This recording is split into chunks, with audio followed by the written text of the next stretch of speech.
crores. And though we have put, even if it is 20 acres, that's just to encourage, but ideally for an ideal thing, you should be 50, 60 or 100 acres. But there you get 30% up to a maximum of 100 crores. Next. Yeah, so that was the technology policy. I hope you have seen 2-3 ways in which Odisha is unique and exclusive. And right now we are on the verge of bringing out something called OMBRIC to be inaugurated by launched by the Honorable CM very shortly. Odisha Marine Biotechnology Research and Innovation Corridor, and we will add Research and Innovation and Industrial Corridor in that. You see the long 480-kilometer coastline, and we propose a number of activities which you can see here. Currently, we have put some partners, but we are open. It's supposed to be a network platform. Along the coast, as many industries and academic institutions as possible. We want to bring them into life sciences and build the capacity that they have. That's OMBRIC. Next. Yeah, so that's briefly brings me to the end of what we wanted to say from Science and Tech. And at the same time, I also in the welcome want to warmly welcome our moderators and speakers for the session that will follow. Professor Dr. Manish Ranjan Sahu, Vice Chancellor of the Odisha University of Health Sciences. Professor Saroj Kanta Mishra, who's Professor, Gangwal School of Medical Sciences and Technology. Professor Arun Kumar Das, who's Principal of Gopabandhu Ayurveda Mahavidyalaya. And Dr. Amulya Panda, who's Associate Director of Panacea Biotech Limited, and was also former Director of Government of India's National Institute of Immunology. And for biotech aficionados, he's also brought out this book recently. You can check it out and see what it has. In a sacred land of Lord Jagannath, a powerful transformation I hope you enjoy the session. I hope the session brings you a lot of enlightenment. And we in Science and Tech Department, as well as we in Health Department, we are ready and open to help you in any way to take our intent into an industry to employ more and more people and to ensure that Odisha slowly becomes a good hub in the eastern part of India, second to none. Thank you so much.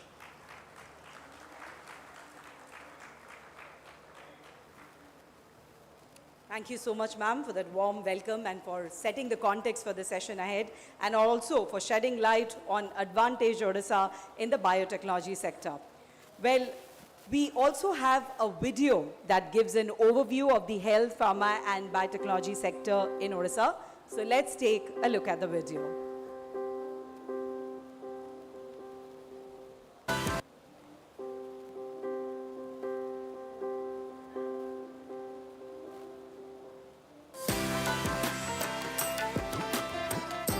In a sacred land of Lord Jagannath, a powerful transformation is underway. Odisha, with its awe-inspiring temples, serene beaches, majestic mountain ranges, and rich biodiversity, stands out as a global beacon of attraction.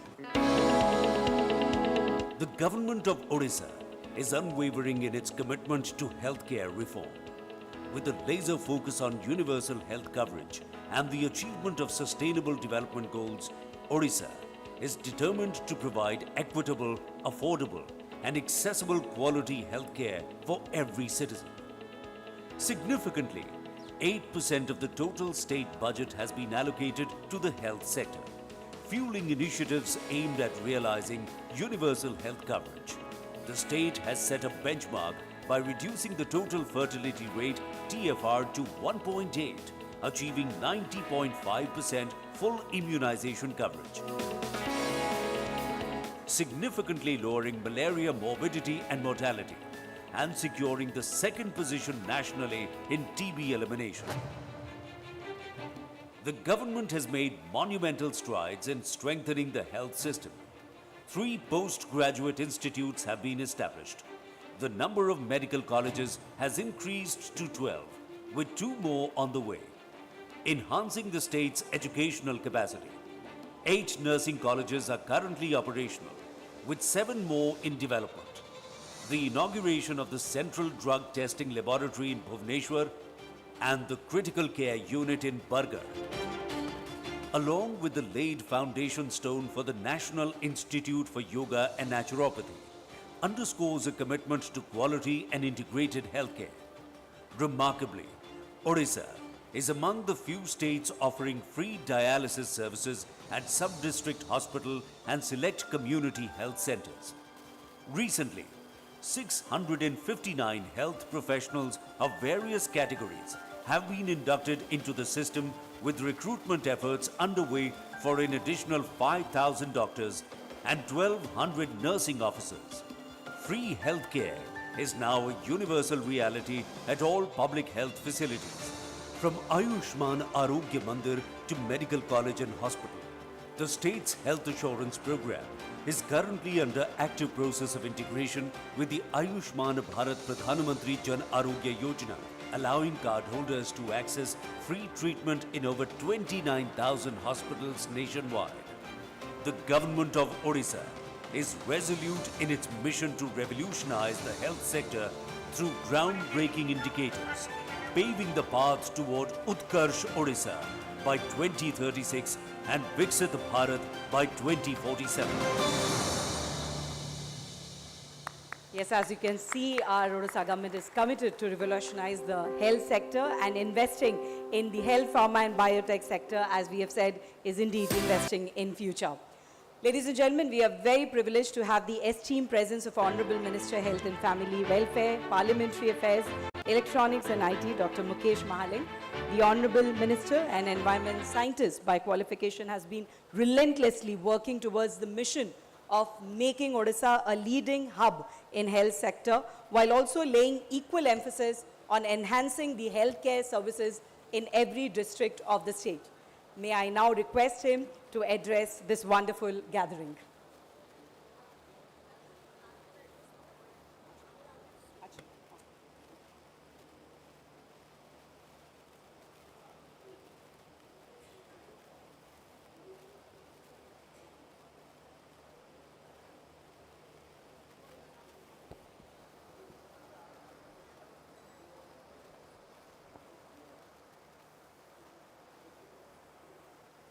उत्कर्ष ओडिशा,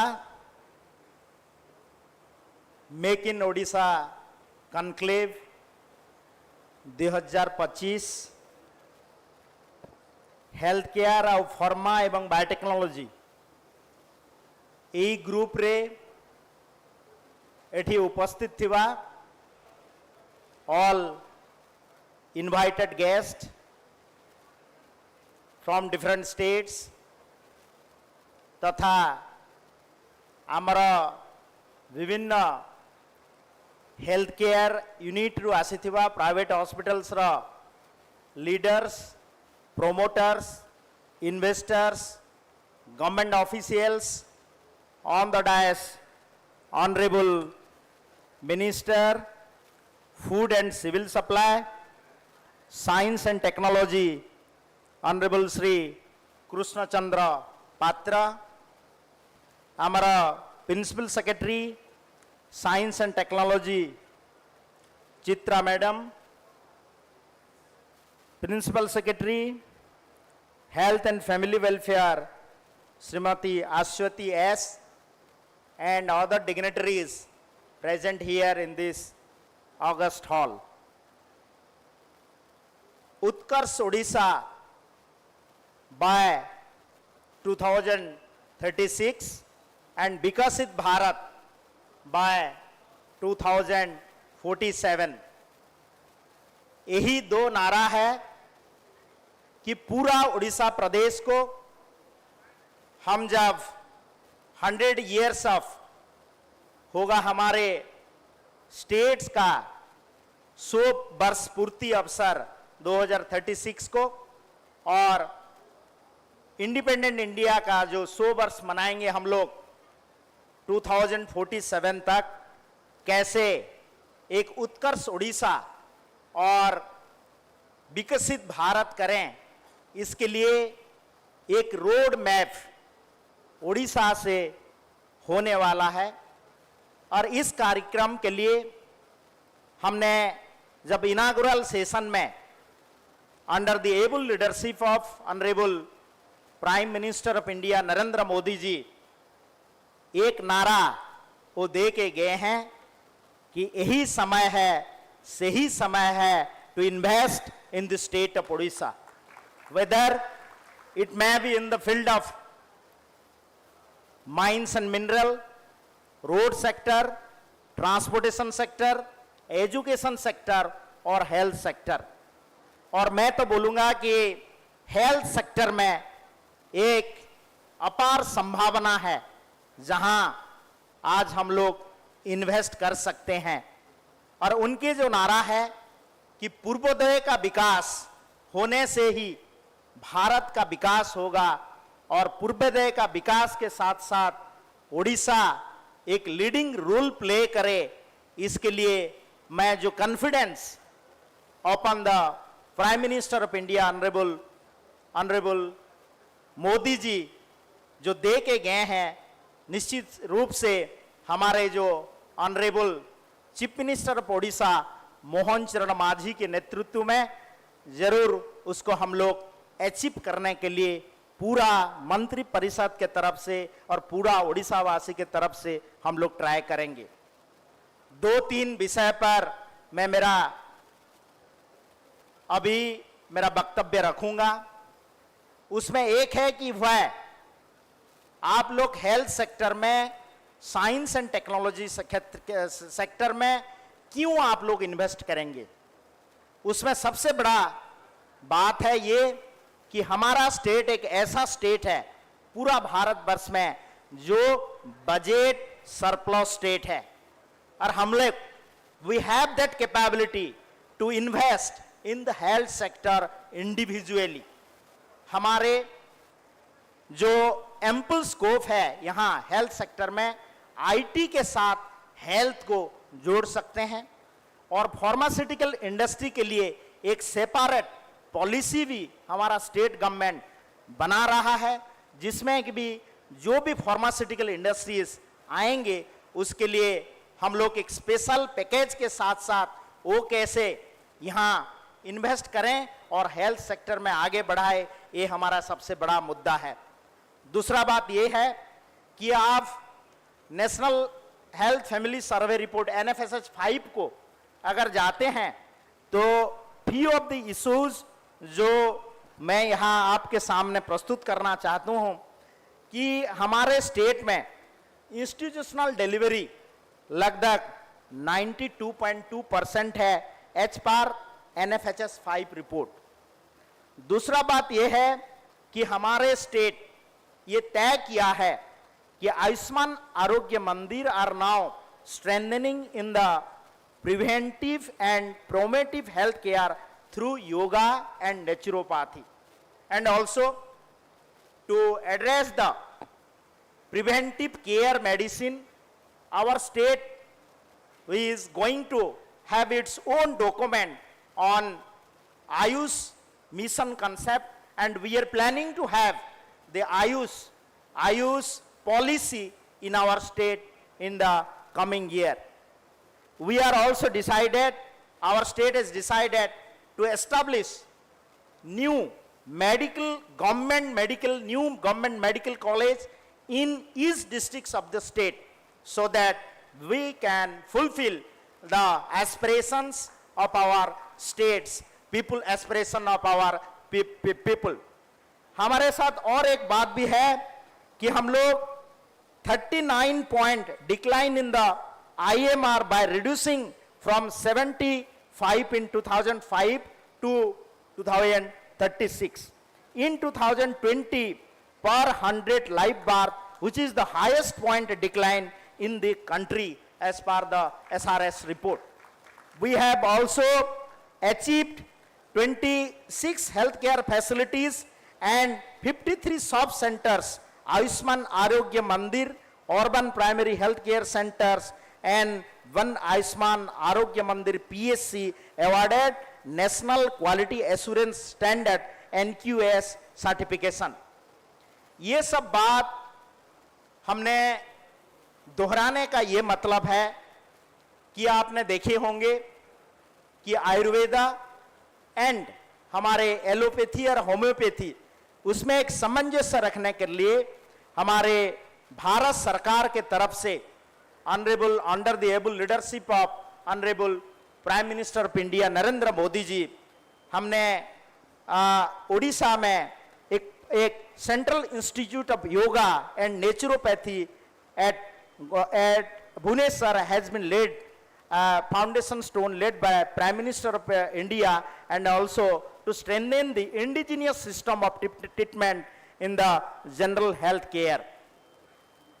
और एक सबसे बड़ा milestone ये है कि हमारे state में we have decided and signed MOU between the National Health Authority of India and Department of Health and Family Welfare. हमने आयुष्मान भारत योजना को ओडिशा में लागू करने के लिए इसका प्लानिंग कर चुके हैं एवं and out of 4.5 crore people, we are decided to distribute individual Ayushman card, a pan-India card, to the people of around 3.5 crore people, and they will have the health care facility in all over the India, having the advantage of more than 30,000 hospitals all over the India. और एक area जहां skilling के साथ हमारा GDP को हमने relationship बढ़ा सकते हैं, और एक एरिया है जैसे कि नर्सिंग में हम लोग presently 8 nursing college running across the state and 7 more government nursing college in the pipeline. And हम लोग हमें डिसाइड करिछु कि सबू नर्सिंग गवर्नमेंट नर्सिंग कॉलेज रे गोटे स्किल कॉन्सेप्ट को से बिल्डअप करने. आपड़ जदि केरला जिबे साउथ इंडिया जिबे तो आपण माने देखुथिबे जे नर्सिंग सहित hospitality and multi linguistic skill concept गोटे करा होउची, जो थिरे कि आमर नर्सिंग ऑफिसर्स नर्सिंग पिला माने अन्य स्टेट को अन्य कंट्री को जेते बेले जिबे से माने स्पेनिश हो जापानीज हो जर्मनी हो तार डिमांड स्किल विथ ये लिंग्विस्टिक एंड हॉस्पिटैलिटी तार डिमांड मध्य बहुत अच्छी. तो मु I humbly request to all the leaders and investors जे आपण माने ओडिशा रे हेल्थ केयर फैसिलिटी पाई मध्य डेवलप करिवा पाई तार प्रयास करंतु. ता सहित फार्मा क्षेत्र रे जो कहूची मु गोटे अपार संभावना अच्छी. मु गोटे जाइथिली एबे recently Andhra Pradesh medtech zone Visakhapatnam रे गोटे बड़ पीएसयू अच्छी, तांकु बध्य आमे कांटेक्ट करथिलु. डॉक्टर जितेंद्र शर्मा एसी आसिकरी आपण सहित एड्रेस करिया पई थिला, किंतु तांकर गोटे अर्जेंट काम रे आसी पारले नाही. से माने गोटे सुंदर ecosystem they have developed a very good ecosystem in the Andhra Pradesh medtech zone. एवं सेथिरे से माने पाखापाखी 500 एकड़ रे से माने ए गज cotton bandage saline bottle syringe आपणकर विभिन्न प्रकार disposable items and medical fabrics ता उपरे मध्य गोटे बड़ हब करिसंती, जार द्वारा कि ओडिशा प्रदेश रे मध्य आमे इनवाइट करूचु. गोटे स्पेशल से भलिया आमे इनवाइट करिवु इन्वेस्टर मानंकु कि हमर छोट छोट एमएसएमई एंटरप्राइजेस जेतिकी अछंती से माने आसंतु ओडिशा रे इन्वेस्ट करंतु. एवं सेइथिरे आपणकर आमे पाखापाखि गोटे आकलन करूथुलु जे हमर स्टेट बजेट होउची पाखापाखि 21,000 कोटी. तो 21,000 कोटी रो हमर पाखापाखि आमे मेडिकल इक्विपमेंट एवं मेडिसिन क्षेत्र रे पाखापाखि अराउंड 1200 रु 1500 कोटी टंका आमे खर्च करूछु on the medicines and equipments like fabrics and others. तो आपण माने जेते बेले ओडिशा प्रदेश रे इन्वेस्टमेंट पाई ये सबू इशू रे एमएसएमई सेक्टर रे आपण इन्वेस्ट करिवे, निश्चित भाव रे गवर्नमेंट आपण मानकू एश्योरेंस दउची जे जदि क्वालिटी मेंटेन हबो डेफिनेटली गवर्नमेंट ए कंज्यूमेबल प्रोडक्ट को ओडिशा प्रदेश रा हेल्थ सेक्टर रे व्यवहार करिवो उपयोग करिवो एवं एमएसएमई सेक्टर रे गोटे बूस्टिंग हबो. निश्चित भाव रे ता पई मध्य we are ready to cooperate with you and this is the time आमे we should invest in the state of Odisha so that our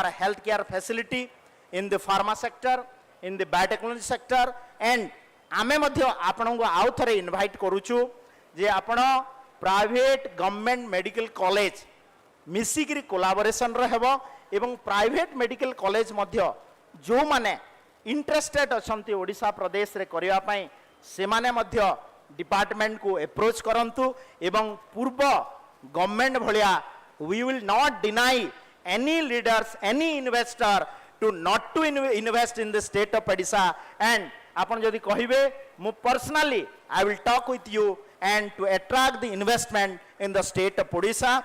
Thank you very much. आ गुटे कथा खाली कहि कि मो बाणी रे विराम देबी जे आम स्टेट रे हेल्थ सेक्टर रे गोटे ए जो अपार संभावना आपण आयुष क्षेत्र रे मध्य फार्मास्यूटिकल प्रोडक्ट जोटा कि आमे एबे आपण माने देखुतबे जे निरामय योजना रे आमे खाली एलोपैथिक डॉक्टर को एलोपैथिक मेडिसिन को प्रमोट करा होछि ताकू मध्य आमे जदि एम्पल नंबर ऑफ आमे आयुर्वेदिक फार्मेसी ओडिसा रे किए जदि प्रस्तुत करबा को चाहुचंती एवं ताकू भी आमे प्रमोट करबा पई हमर government honourable leadership of honourable chief minister Mohan चरण माझी जी आमे रेडी अछु आपण मानकु सपोर्ट करिया पई एवं मो सर्वशेष रे आपण मानकु समस्त को बहुत बहुत धन्यवाद जणेबी जे एभलिया गुटे इन्वेस्टर समिट रे ओडिसा रे आपण माने हेल्थ सेक्टर क्षेत्र रे आग्रह देखैछंती से प्राइवेट मेडिकल कॉलेज हो फार्मास्यूटिकल यूनिट ओपनिंग करिवा पई हो कि आयुर्वेदिक सेक्टर रे इन्वेस्टमेंट करिवा पई हो कि बायोटेक्नोलॉजी क्षेत्र रे मध्य इन्वेस्ट करिवा पई हो तो समस्त को बहुत बहुत धन्यवाद देई मो मोर बाणी को विराम दउछि। जय जगन्नाथ, वंदे उत्कल जननी, भारत माता की जय। मान्यवर मंत्री महोदयंकर अभिभाषण पे अशेष धन्यवाद। Thank you doctor Mahaling. We have already heard a lot about the health sector. आमे सुनिले माननीय मंत्री महोदय मध्य कहिले the vision of Odisha government, what is the future roadmap. But we have now a video which gives us an insight into the biotech sector in Odisha as well. So let's take a look at that video first.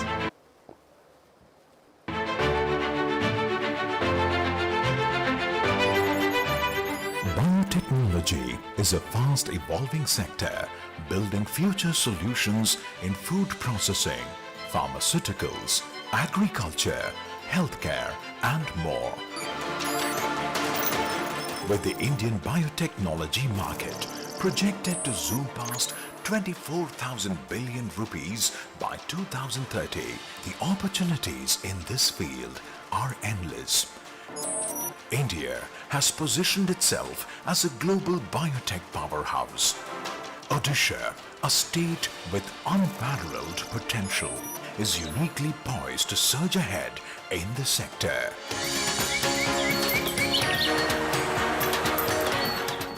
Welcome to Odisha, an emerging destination for biotechnology innovation.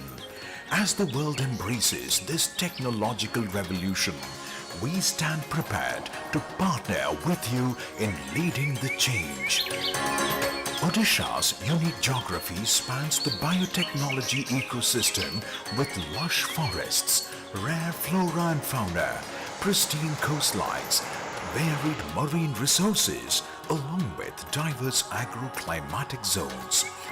This rich and distinct biodiversity forms the backbone of our biotech ambitions. Odisha offers more than just natural resources. We are building a comprehensive environment to nurture innovation and drive growth. The world-class educational institutions in Odisha are cultivating the next generation of biotech talent.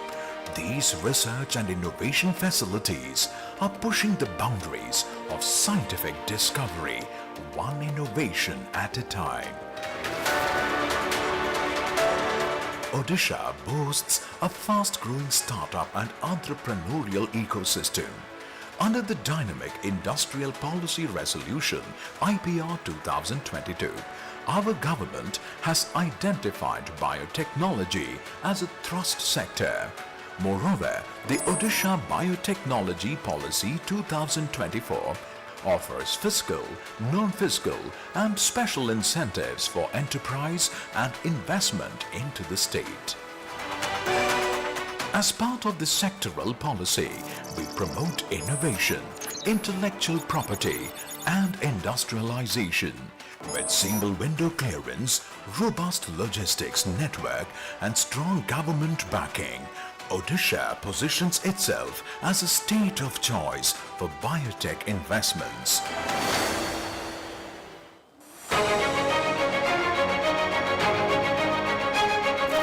Odisha, a fast-moving startup destination of India, nurtures biotech startups like agri-tech, biopharma and environment biotechnology, etc., incubating ideas into future businesses.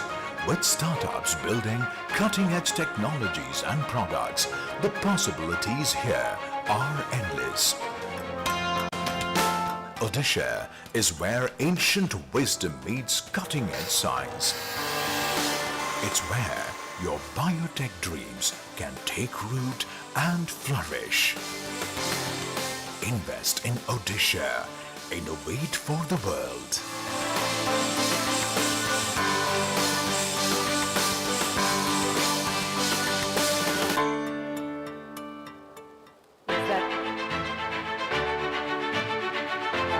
That showcases the potential of the biotech sector in Odisha. Biotechnology.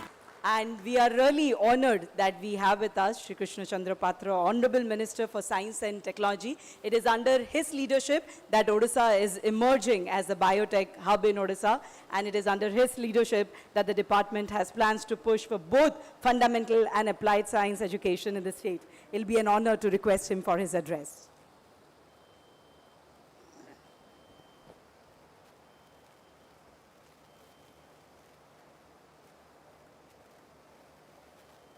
Joy Jagannath Joy Jagannath Honorable Minister, Health and Family Welfare, dignitaries on the dais, industry captains, delegates, a warm welcome to all of you from the state of Odisha. Today is an opportunity for government and industries to share vision and scope of industrial growth, balancing employability with consideration for environment. Utkarsh Odisha 25 is Odisha's flagship global investors summit, and we are happy to see policy makers, industry leaders, industry associations, biotech startups, and biotech incubation think tanks here aiming to create a conducive ecosystem for biotechnology in the state. Technological and business innovations drive economic growth and enhancement standard of living. Biotechnology is one of the emerging technologies with potential to address many of the new challenges we are beginning to face in today's fast-paced world.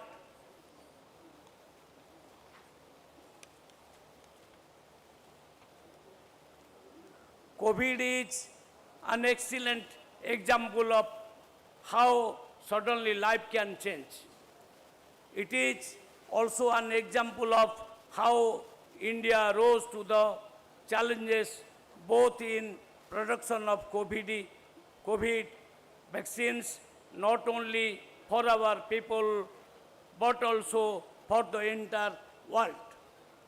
The biotech sector positively influences several areas of human endeavor, including health, food, nutrition, environment, and climate change, industrial process, etc.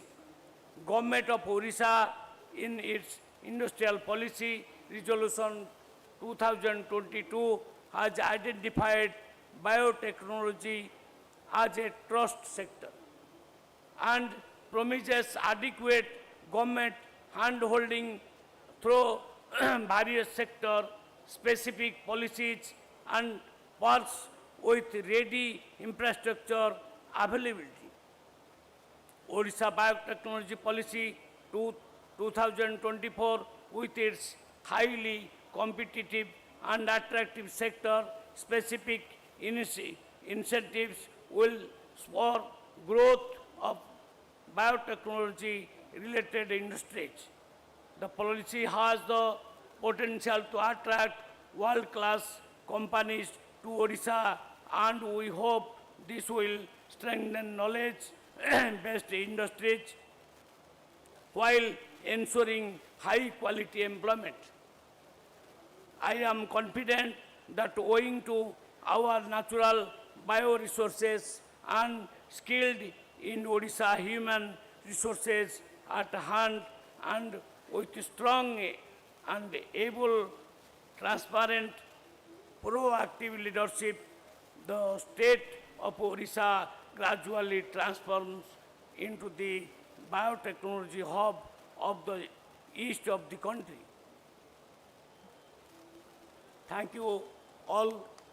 ମୁଁ ଆପଣମାନଙ୍କୁ ଏହି ସମୟରେ ଦୁଇ ପଦ ଓଡ଼ିଆ ଭାଷାରେ ମଧ୍ୟ କହିବାକୁ ଚାହେଁ। ଆପଣମାନେ ଓଡ଼ିଶାରେ ଆମନ୍ତ୍ରିତ ହୋଇକି ଆସିଛନ୍ତି। ଓଡ଼ିଶା ଏକ ଅପାର ସମ୍ଭାବନାର ରାଜ୍ୟ। ଓଡ଼ିଶାରେ ଯଦି ଆପଣମାନେ ଇନଭେଷ୍ଟ କରିବେ, ପ୍ରକୃତରେ ଏଇଟା ପ୍ରଧାନମନ୍ତ୍ରୀଙ୍କର କହିବା ଅନୁଯାୟୀ ଠିକ୍ ସମୟ ଏବଂ ଠିକ୍ ଜାଗା। এই জায়গায় ଆପଣ ଫେଲ୍ ହେବେ ନାହିଁ। ମାନ୍ୟବର ମୁଖ୍ୟମନ୍ତ୍ରୀ ମୋହନ ଚରଣ ମାଝୀ ଯେଉଁ ରାସ୍ତା ବାଛିଛନ୍ତି, ବର୍ତ୍ତମାନ ଓଡ଼ିଶାକୁ 2036 ସୁଦ୍ଧା ବିକଶିତ ରାଜ୍ୟ କରିବେ। ଆଉ ମାନ୍ୟବର ପ୍ରଧାନମନ୍ତ୍ରୀ ନରେନ୍ଦ୍ର ମୋଦି ଯେଉଁ ପ୍ରକାର ଭାବନା ନେଇକି ଆଗକୁ ଚାଲିଛନ୍ତି ଯେ 2047 ସୁଦ୍ଧା ଦେଶକୁ ଶୀର୍ଷ ସ୍ଥାନରେ ପହଞ୍ଚେଇବେ, ବିକଶିତ ରାଷ୍ଟ୍ର କରିବେ। ଆଜି ଓଡ଼ିଶାରେ ସେଟା ନିୟମ ପଡ଼ିବାକୁ ଯାଉଛି। ଆଉ ଏ ନିୟମ ଆପଣମାନେ ପକାଇବାକୁ ଆସିଛନ୍ତି। ବନ୍ଧୁଗଣ, ନିଶ୍ଚିତ ଭାବରେ ଓଡ଼ିଶା ଏକ ସମ୍ଭାବନାର ରାଜ୍ୟ। ଏ ରାଜ୍ୟରେ ଅପାର ସମ୍ଭାବନା ଅଛି। 480 କିଲୋମିଟର ଧରି ଇଏ ସି ବିଚ୍ ଅଛି, ଲେକ୍ ଚିଲିକା ଭଳିଆ ଲେକ୍ ଅଛି, ପ୍ରାକୃତିକ ସମ୍ପଦରେ ଓଡ଼ିଶା ଭରପୁର ଅଛି। ତେଣୁ ଯଦି ଏଇଠି ଆପଣ ଇନଭେଷ୍ଟ କରିବେ, ଆପଣମାନେ କେବେ ହେଲେ ଫେଲ୍ ମାରିବେ ନାହିଁ। ତେଣୁ ଆପଣମାନଙ୍କୁ ମୁଁ ନିବେଦନ କରୁଛି, ଓଡ଼ିଶାରେ ଇନଭେଷ୍ଟ କରନ୍ତୁ। ଆମେ ଯେଉଁ ଓଡ଼ିଶାରେ ଯେଉଁ ଫାସିଲିଟି ମାନେ ଆଜି ସରକାର ଦେଇଛନ୍ତି, ବହୁତ ବଢ଼ିଆ ଫାସିଲିଟି ଦେଇଛନ୍ତି। ତେଣୁ ଆପଣମାନେ ନିଶ୍ଚିତ ଭାବରେ ସକ୍ସେସ୍ ହେବେ। ଆଉ ବାୟୋଟେକ୍ନୋଲୋଜି ବାବଦରେ ଆମେ ସାଇନ୍ସ ଆଣ୍ଡ ଟେକ୍ନୋଲୋଜି ବାବଦରେ ତରଫରୁ ଅନେକ ଆଉ ଷ୍ଟେପ୍ ନେବାକୁ ଯାଉଛୁ। ବାୟୋଟେକ୍ନୋଲୋଜିର ଗୋଟିଏ ପାର୍କ ଆମେ କରିବାକୁ ଯାଉଛୁ, ଯେଉଁଠି ଅଲରେଡ଼ି ଭାରତ ବାୟୋଟେକ୍ ତାର ମେଡ଼ିସିନ୍ ତିଆରି କରିବା ଆରମ୍ଭ କରିଛି ମାତ୍ର 9 ଏକର ଜାଗାରେ। ଆହୁରି ଜାଗା 80 ଏକର ଜାଗା ଆହୁରି ଅଛି। ଆପଣମାନେ ସେଠି ମଧ୍ୟ ଅନେକ ଆଉ ସେଟଅପ୍ କରିପାରିବେ, ଅନେକ ପ୍ଲାଣ୍ଟ ଲଗାଇ ପାରିବେ। ତେଣୁ ଏଭଳି ସ୍ଥଳରେ ଓଡ଼ିଶାରେ ଯେତେବେଳେ ବ୍ୟାପକ ସମ୍ଭାବନା ସୃଷ୍ଟି ହୋଇଛି, ଆପଣମାନଙ୍କୁ ନିଶ୍ଚିତ ଭାବରେ ମୁଁ ନିବେଦନ କରିବି, ଓଡ଼ିଶା ଯେଉଁ ଉତ୍କର୍ଷ ଓଡ଼ିଶା ଆଜି ଏଠି ସେଟଅପ୍ ହୋଇଛି, ମାନ୍ୟବର ପ୍ରଧାନମନ୍ତ୍ରୀ ଆସି ତାକୁ ଉଦ୍ଘାଟନ କରିଛନ୍ତି। ଆପଣମାନେ ନିଶ୍ଚିତ ଭାବରେ ସହଯୋଗର ହାତ ବଢ଼ାନ୍ତୁ। ଓଡ଼ିଶା ସରକାର କେବେ ହେଲେ ଆପଣମାନଙ୍କୁ ନିରାଶ କରିବ ନାହିଁ। ସମସ୍ତଙ୍କୁ ଧନ୍ୟବାଦ। ଭାରତ ମାତା କି ଜୟ। ବନ୍ଦେ ଉତ୍କଳ ଜନନୀ। मान्यवर मंत्री महोदयंकर प्रेरणादायी अभिभाषण पे अशेष धन्यवाद. Now, ladies and gentlemen, we would of course like to felicitate both our honorable ministers here for gracing this occasion. So I'll now request Principal Secretary to Government Science and Technology Department, Srimati Chitra Arumugam, and Commissioner cum Secretary Department of Health and Family Welfare, Srimati Aswati S, to felicitate Honorable Minister Science and Technology, Shri Krishna Chandra Patraji, with an Uttariya and memento.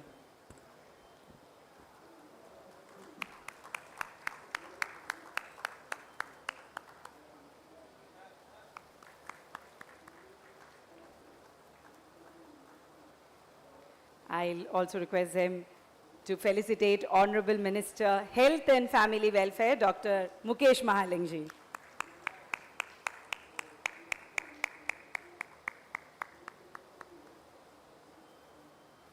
Can we have a group photograph now before we move towards our next session, which is a panel discussion and a very interesting one. So we'll have a group photograph with all our dignitaries here on stage.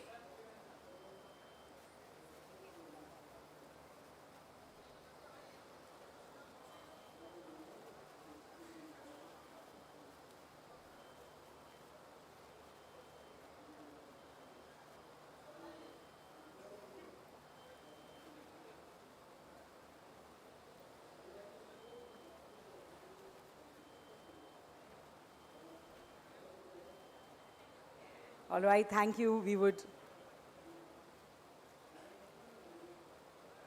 The photographers never leave till they get the right shot.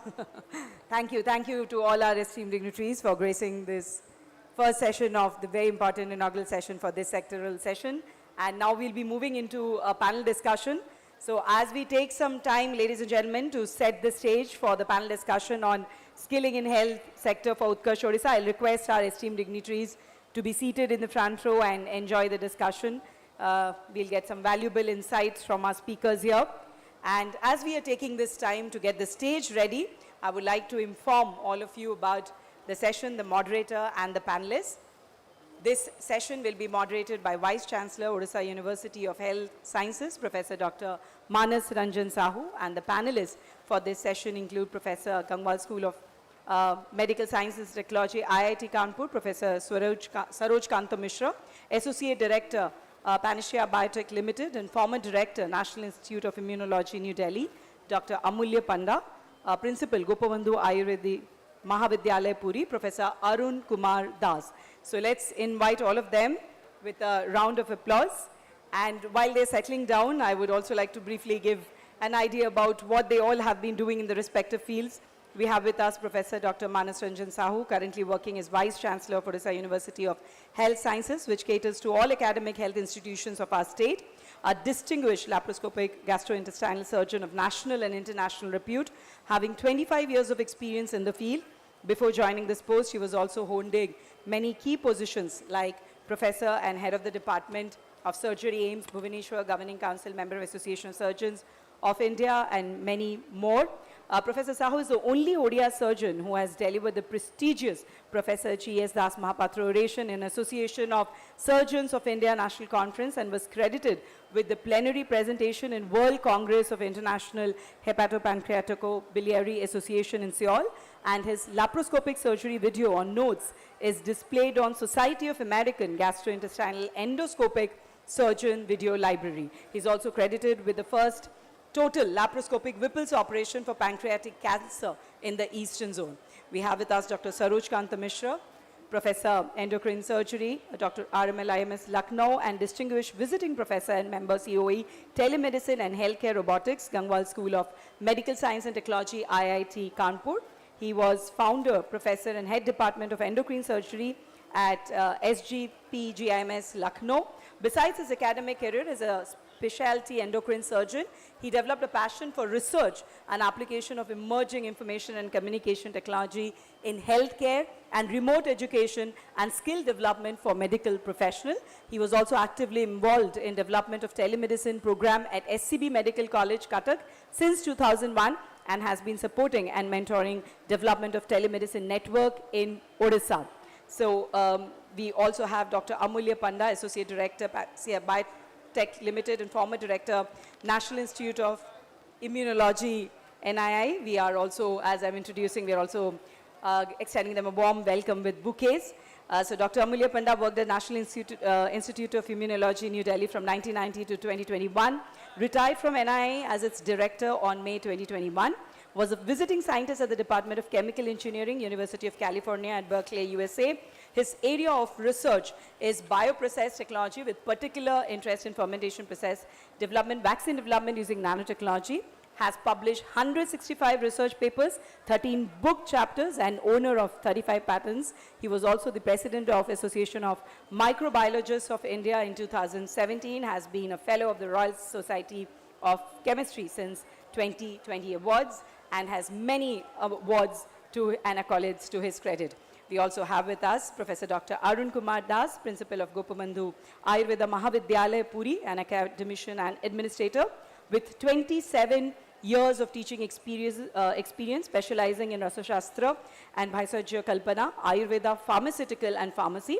A graduate of Utkal University and MD from prestigious Gujarat Ayurveda University. He earned his PhD from Utkal University and has supervised 12 completed PG theses, 2 ongoing, 12 PhD scholars, authored 22 impact research publication, and also has an upcoming book, Practical Aspects of Rasa Shastra. So I'll now request Professor Sahu to set the context and take the session forward from here. But before that, can we once again have a huge round of applause for such an eminent panel that we have on stage here today. Thank you so much.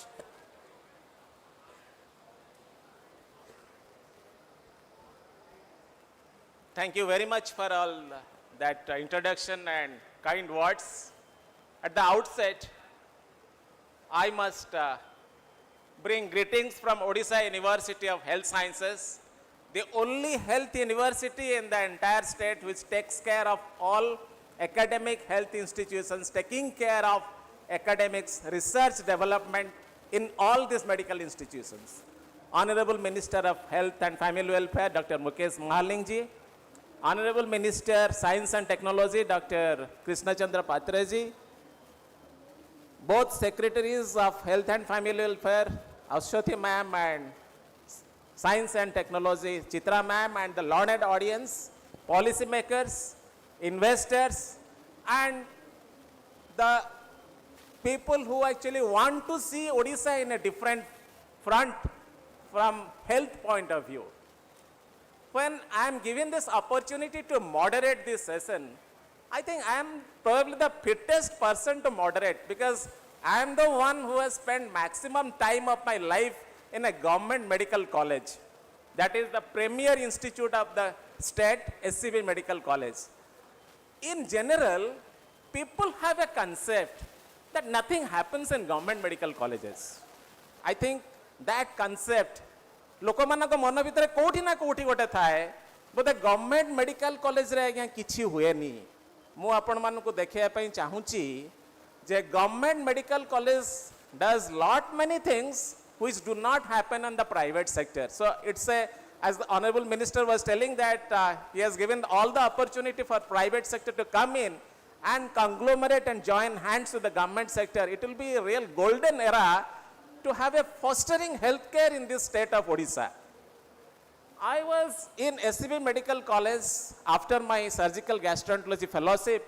We started laparoscopic surgery in SCB Medical College when not a single government medical college in the entire eastern zone has got laparoscopic surgery facility. Could you believe that?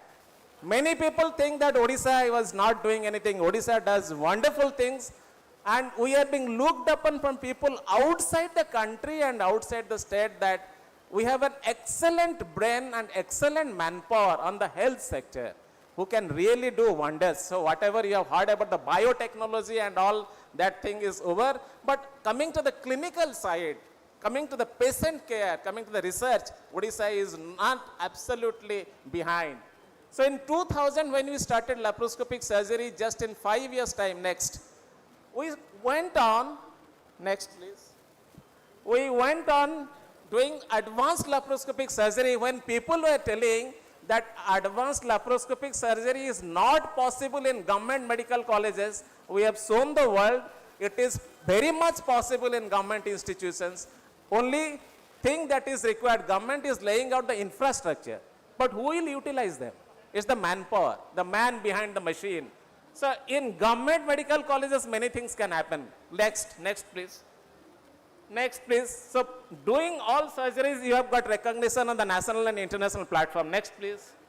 All the research articles being published from that same medical college which people think that nothing happens there. Lot many things happen in government medical colleges. Next. Next. All international accolades, national accolades, next.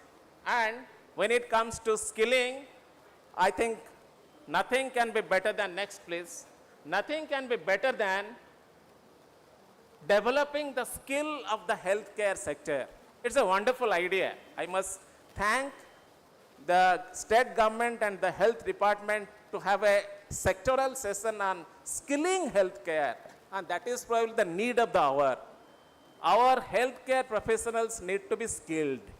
That we have been doing in SCB when I was there. We had a laboratory where we are training people in the art of laparoscopic surgery. So when we enhance the skill, next, when we enhance the skill goes where?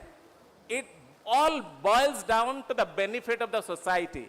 Again, ଯେତେବେଳେ कारीगरी ज्ञान कौशल स्वास्थ्य क्षेत्र में उन्नति हम सेतेबेले ए समाजर ही केवल मंगल हम मुझे लिखी minimal access surgery mass is for masses आज्ञा साधारण लोक बेनिफिट पाइब एमिति बेनिफिट पाई देखंतु ये बलांगीर जड़े चाषी जी कि आसी कहूची जे मो छुआर ऑपरेशन आज्ञा मेसीन रे करि दियंतु ता माने आमे हेल्थ केयर सेक्टर को एतिकी इंप्रूव करि परिबा आउ ए पोटेंशियल ए राज्य रे अछि आम पाखरे सेतिके मैन पावर ब्रेन पावर अछि आउ with the helping hand of the government and conglomeration of the private and government sector we can do really wonders जेतिकी आपण को ऑनरेबल हेल्थ मिनिस्टर जो प्रपोजल देले आपण इन्वेस्ट करंतु मो सेथरे केवल गोटिए जिंस ऐड करिया पे चाहूची इन्वेस्टर माननकु जे ओडिशा भलिया राज्य नाही जोटी गोटिए सेक्टर रे हमें बहुत इंप्रूव करि परिबा and that sector is medical tourism.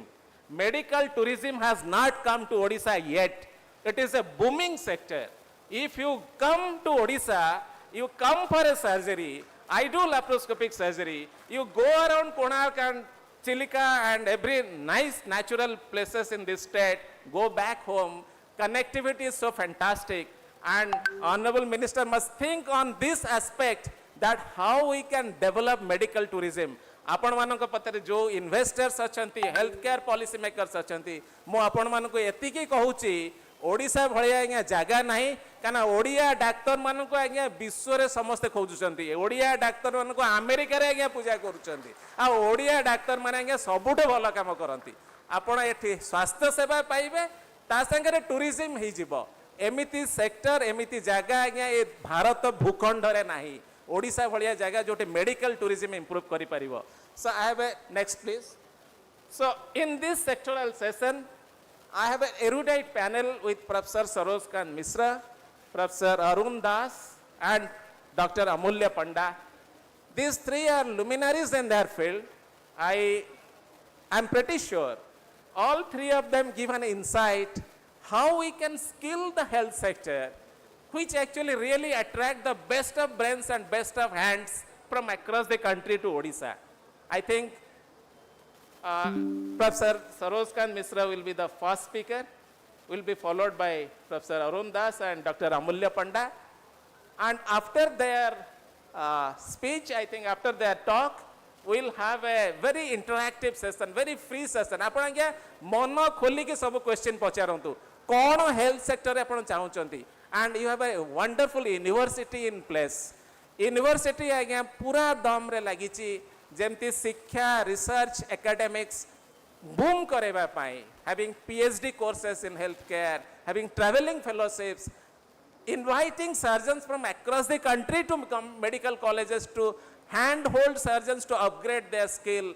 एथिरे आपण जहाँ जहाँ दरकार जेतेबेले आपण को माननीय मंत्री कहते जे मेडिकल कॉलेज खोलंतु आज्ञा यूनिवर्सिटी पूर्ण हृदय रे आपण को सहयोग करिवो मेडिकल कॉलेज खोलिया पई जहाँ जहाँ पैराफर्नालियाज अछि तेणु आमे बहुत खुशी हबो आपण सब करिया पई. I will probably now invite professor Sarojkant Mishra sir please to deliver his talk. Will be followed by Professor Das and Dr. Panda, and after that we'll have a question answer. Thank you, Chairman. Can you hear me? Am I audible? Am I audible? No?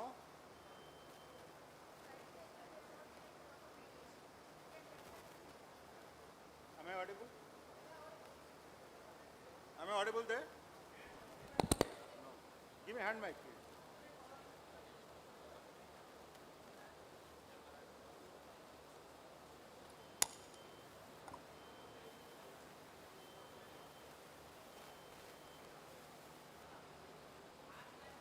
Hello, hello.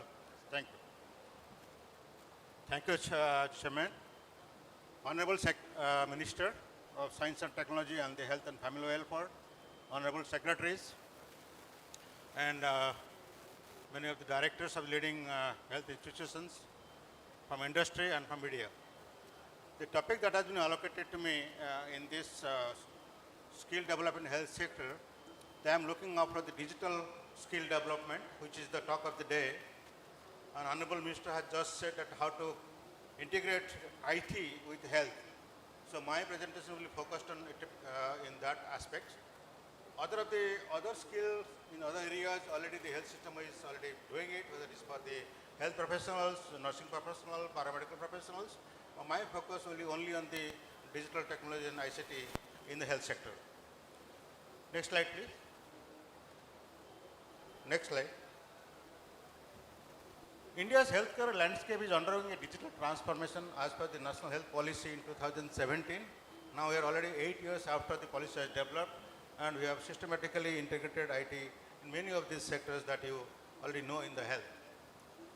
The digital health solutions are playing a crucial role in the enhancing accessibility, affordability, and efficiency, which has been already highlighted by the esteemed ministers. The digital healthcare infrastructure in India is evolving to bridge the gap between the urban and rural divide. Many of the new technologies that is coming up is telemedicine. Now currently people are talking of artificial intelligence, which can almost assist the doctors in giving you some services in the rural areas. We have electronic health information system already deployed by many states. WHO digital health strategy, which is finishing this year, 5 years already gone, 2025. Now they have also laid down like guidelines and circulated to member states, and we also have taken a look into that in our health policy in India. Now the sustainable development goal, we are all aware about that. We have a health related sustainable development goal, which is clearly emphasized. Without ICT we cannot achieve those goals. So India has developed in-house technology and systems in the last decade. We have our own telemedicine systems. We have our own HIA systems. We have many of these solutions like e-pharmacy and digital technologies for management of the records, etc. India has developed also a focus to shift technology to the implementation in digital healthcare. Many of the states have already deployed the hospital information management system. They also deployed telemedicine through the Ayushman Yojana also. So we are quite far ahead in that. But as you know, the technology is speeding up so fast, it's very difficult to catch up. So the transformation would not be possible without attention to the frontline ability to adapt this change. That is the focus of my talk actually. Unless you really make this skillful manpower at the ground level, we cannot implement all those technologies that are available to us. Next please.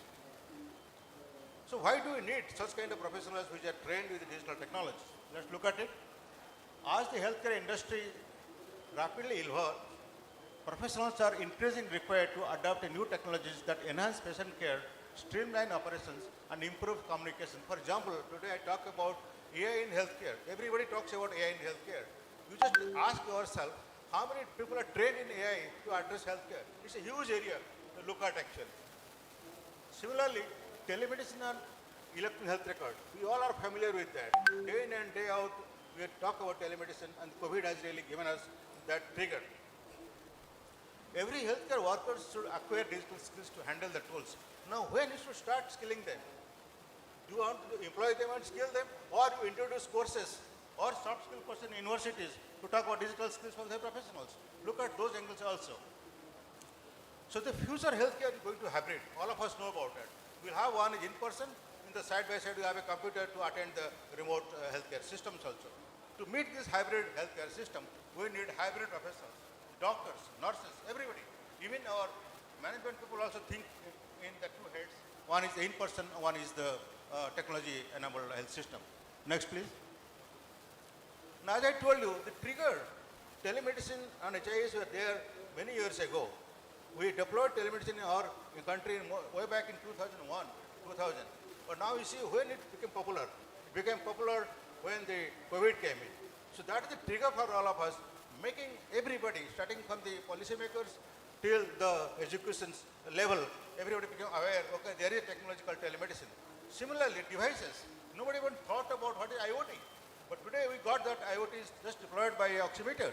And we found that oximeter oxygen is so useful, it could help the triage of the COVID patient. So that is the stimulus that occurred, triggered, and that accelerated the adoption of telehealth system. Over the night, we removed all the barriers for telemedicine. We have volumes of research going on barriers of telemedicine. All barriers removed. US, United States, is so particular about every state telemedicine rules, they removed all those barriers. So across the states also they could operate telemedicine. So that is the trigger. Likewise, technology never met any barrier. Technology should be open. Now the similar thing we are going to face in AI in healthcare. Now the Government of India laid down the telemedicine practice guidelines. We also have some of the guidelines coming up in AI. Very soon you'll find about that. And the healthcare systems are rushing to really implement these solutions and expand the existing telehealth services. You know your national telemedicine systems, Sanjeevani, it is also going to be expanded more with Ayushman Bharat Yojana. Many new medical gadgets based on the internet, we call it medical internet of things, are coming to the market. Everybody has a watch which gives you the energy you lose in a walking, etc. So all these things are in the picture. It's very, very helpful for the aged population, or you may not have to go to the hospital. Look after your health and the wellness that Honorable Minister was talking about that. So in the preventive health, it has a lot of role. Next, please. So this is the picture I want to show you. This is a picture of 2001 when the COVID struck. Sorry, 2000 when the COVID struck here. This is a picture of SGPJ. Over the night, we completely made the hall for dedicated for telemedicine school into this telemedicine stations. So it's not a hospital. It is just a IT stations or IT network environment that becomes a telemedicine center for remote healthcare. Next, please. So you will not look at, next, please. This is not a computer workstation. This is not a computer training institute or IT firm. It is a telemedicine center during remote teleconsultation in COVID times. So just imagine over the night, we remove the barrier between the doctors and the patients. So the health seekers and the health providers were very keen to adopt technology. So that is the trigger that the IT has brought into the health sector. Next, please. So we have been convinced, all of us, policymakers, to the health professionals, that telemedicine has a role, or hospital information system has a role, and currently also new technologies are coming up. All those technologies are having some role in our health system. So all these things I have mentioned here in how the technology is going to help us. And currently the e-Sanjeevani software going for the next version, version 2.0, already deployed in Odisha also. It is adding so many new features. And in the future you will find the image diagnostics and also the AI systems integrated to the e-Sanjeevani systems. Next, please. Simultaneously, Government of India also laid down many of the policy documents. So please go through those documents. It's available in the open public platforms. It is for telemedicine practice guidelines. It is guidelines for Ayurveda, guidelines for homeopathic. There is also guidelines for ABHA. Every citizen should have ABHA number so that you don't have to transport patient records. It will go across the states. We have a National Digital Health Mission in place and so on and so forth. And currently, the Data Protection Act, the DPDP Act.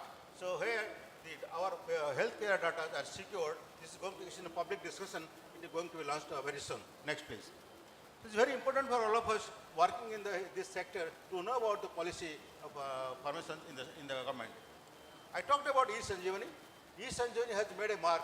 This is the only software in the world which has maximum number of teleconsultations happening in this world. Only software in the world.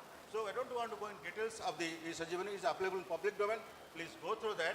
So a lot of things are happening in the e-Sanjeevani area, and Ayushman Bharat Yojana is taking forward all those Ayushman, what you call the Ayurveda mandirs, are being equipped with this telemedicine system to e-Sanjeevani. What is important is connecting the dots. We have to connect the last mile till the Ayushman Ayurveda Kendra, till the next district hospital, medical college and super specialty. That is lacking. So currently, people don't talk about telemedicine. People talk about connected health systems. Last mile, whether it's in the ambulance or it is in the rural village, should be connected to a hospital. That is the vision. That should be the vision of our policymakers. Next, please. This is the way actually how e-Sanjeevani is attended to. If you go to any of these hospitals, they have these computers and this is attend the e-Sanjeevani software. All of you know about it. If you don't know, please go to the public domain of e-Sanjeevani. You will find these kind of examples. Next, please. So we have a dashboard completely monitored every minute. Every day the reports have been transmitted to Government of India from all the states. you can find millions and billions of consultations have already been taking place in last 2 to 3 years. Next, please. These are going to be the very target area for the future government decisions, where all these Ayushman Mandirs, Arogya Mandirs are going to be equipped with all those gadgets. Many more are going to come into that. Currently also talk about preventive health. This is going to the epicenter of that, because villagers cannot go far beyond these things. So you have to reach them out. Next, please. Simultaneously, you might have heard about e-pharmacy. Many of you must be using the e-pharmacy also, ordering medicines. There is a lack of regulation that government is working on that, but this is a beautiful solutions, like your, whatever you are ordering your grocery or ordering your electronics, anything like that. Now health has become a commodity. Health is no more in-person consultation, the doctor will put a hand on the pulse. It has gone beyond that actually. We have to prepare to face that kind of world. So like it or not, you have to accept that. Next, please. I will talk about something e-learning. I am a teacher in profession. So while teaching the students, I have realized we cannot reach across. The minister has already said that all the medical colleges are going to happen in all the states, all the districts. In Uttar Pradesh where I work, there are 65 district hospital medical colleges already in place. Another 10 is going to be in the near future. Now tell me, where are faculty? So we have to network old medical colleges with the new medical colleges, and we have a system in place. This is what is called digital health infrastructure, what the government is working on, that we have connections everywhere, healthcare, education, skill development, everything is the high-speed internet backbone. You might have heard about National Knowledge Network. In that, we have the high-speed backbone connecting all the medical colleges, all the scientific institutions, all research institutions. So we have developed this network of medical college in the first phase, way back in 2010. Next, please. We have created these smart classrooms that we talk about it, little different from the ordinary smart classrooms. So all the medical colleges can access any operations or any good teaching program happening under the institution. Next, please. This is the map. There are resource centers across the country. They have been connected to the medical colleges in that state, neighboring states. Next, please. This is happening real time going on. And you can see here that the use of 5G or 4G, we started with 4G, now it is 5G, 6G is coming. So enormous potential with bandwidth. We have bandwidth strength with us. Though we didn't have terrestrial thing in the past, we started with satellite, didn't work out much the bandwidth. But now with high-speed internet, we talk about these things. So you'll find it is talk of the day. Even if your mobile phone has become so powerful, we don't require a computer. With mobile phone and tablet, we can really reach out to the surgeons, to the operation theaters to get access to these things. Only thing is we have to have a law in the place to protect the data of the patients. Next, please. We can mentor your peripheral surgeons. With a tablet, you can see here, with a head-mounted camera, which is a motion camera, you can capture the surgical picture and train remotely. We have done research, we have published it, so people know that how it's happening in India. Even requests are coming from overseas, please let us know how this is happening in India. It is not in the high speed. This happened with satellite connection, 334 kilobit. Next, please. So we have enormous potential, we have skilled manpower, we have intention to do. That is what is important. Intention to do. Passion should be there to doctors to work on these things. Now you talk about digital infrastructures. So we already have digital health infrastructure across the country. You just think about, close your eyes, you will find every hospital, every institution, including the Arogya Mandirs, are having a computer and having a network. What we need is internet and a person trained in that systems and also a environment to work with that. So that is what is important. We have to make the last mile healthcare providers trained in the skill of handling these digital solutions. Next, please. We should also change our management organizations tuned to the digital health infrastructure. So you have to also make everybody communicate to each other, everybody talk about technology, starting from the policymakers to administrative people to the healthcare providers, also the citizens. That is also very important. We have to teach the citizens how to handle this. And while the Government of India is working on the Protection Act, Digital Protection Acts, and what is more important is currently we have millions of consultations, but we don't have assessment monitoring with the key performance indicators. That state government has to look at it, KPIs. That only give a qualification whether the telemedicine system working well or not. Next, please. So, what I would like to recommend in our own capacity of working in 25 years, more than that, in the telemedicine and digital technologies, is to tailor your training program on digital skills for health professionals. Joint action to be developed to decide on key issues and approach for skilling all the stakeholders handling digital health infrastructure. Update clinical guidelines to include digital health technologies and systems, HIMS, telemedicine, e-learning and AI in the future. Make healthcare professionals co-developers. Let them sit with you to design the solution that appropriate in their work environment. creating digital literacy among health professionals, paramount for the successful, effective, and ethical implementation of digital health system. Next, please. We also target this, I'm not going to detail about this, very busy slide, but I'm ready to work with the state government to work on these areas for specific health professionals. Next, please. What kind of skill you should impart them? And let me just remind the Honorable Minister as well as the Honorable Secretaries, we set up this Telemedicine Resource Center. Many of you may not be knowing it. 2016 it was inaugurated, and state government has developed this thing. Odisha is the only state government which has developed a telemedicine resource center. Let me tell you that. You should be proud about that thing. But this structure needs to be utilized. We have to develop that kind of work environment to train the people here. This will be utilized for digital skill training centers. Next, please. This 2016 was inaugurated. Next, please. Now to conclude, the healthcare establishments are embracing new delivery models, the digital technologies, building skills, changing organizational culture in the face of global disruptions. Industry's digital leaders are improving efficiency and enhancing patient experience by developing AI-based care models, machine learning, and other advanced technologies. The reimagined emerging delivery model will create an additional challenge given that the workforce is unskilled in digital experience. Thus, the need to rapidly upskill the existing workforce along the value chain will become very important for us. Lastly, the new technologies pose challenges for public health ethics. However, they also present an opportunity to develop health ethics and for digital technologies. Next, please. So I invite all of you who are coming to Lucknow, have a look at this. This was a National Resource Center for Telemedicine and Biomedical Informatics. It is operational. Now, this has a lot of potential, and this has mentored Odisha government to set up the telemedicine network as well as this telemedicine resource center development in Cuttack Medical College. Thank you for your kind attention.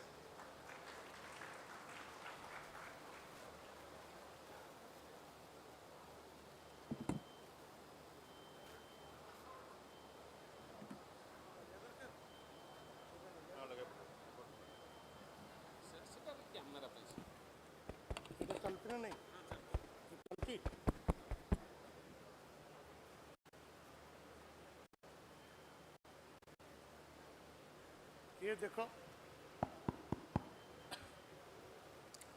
Honorable Dr. Mahaling and the esteemed dignitaries, go back. Let me thank you all for giving me an opportunity, and let me tell you something which I am going to tell you very clearly. I am not a doctor, I am a scientist, so I think what will happen in future. So my perspective will be what will be the condition of Odisha in 2036 and what solution will provide. I'll tell you these three things: advanced therapy, medicinal product. It's nothing but a new way of treating disease. Immunity, I think during vaccine, during COVID, you all understood how the immunity has come. And biotechnology, because that is what a policy we are doing.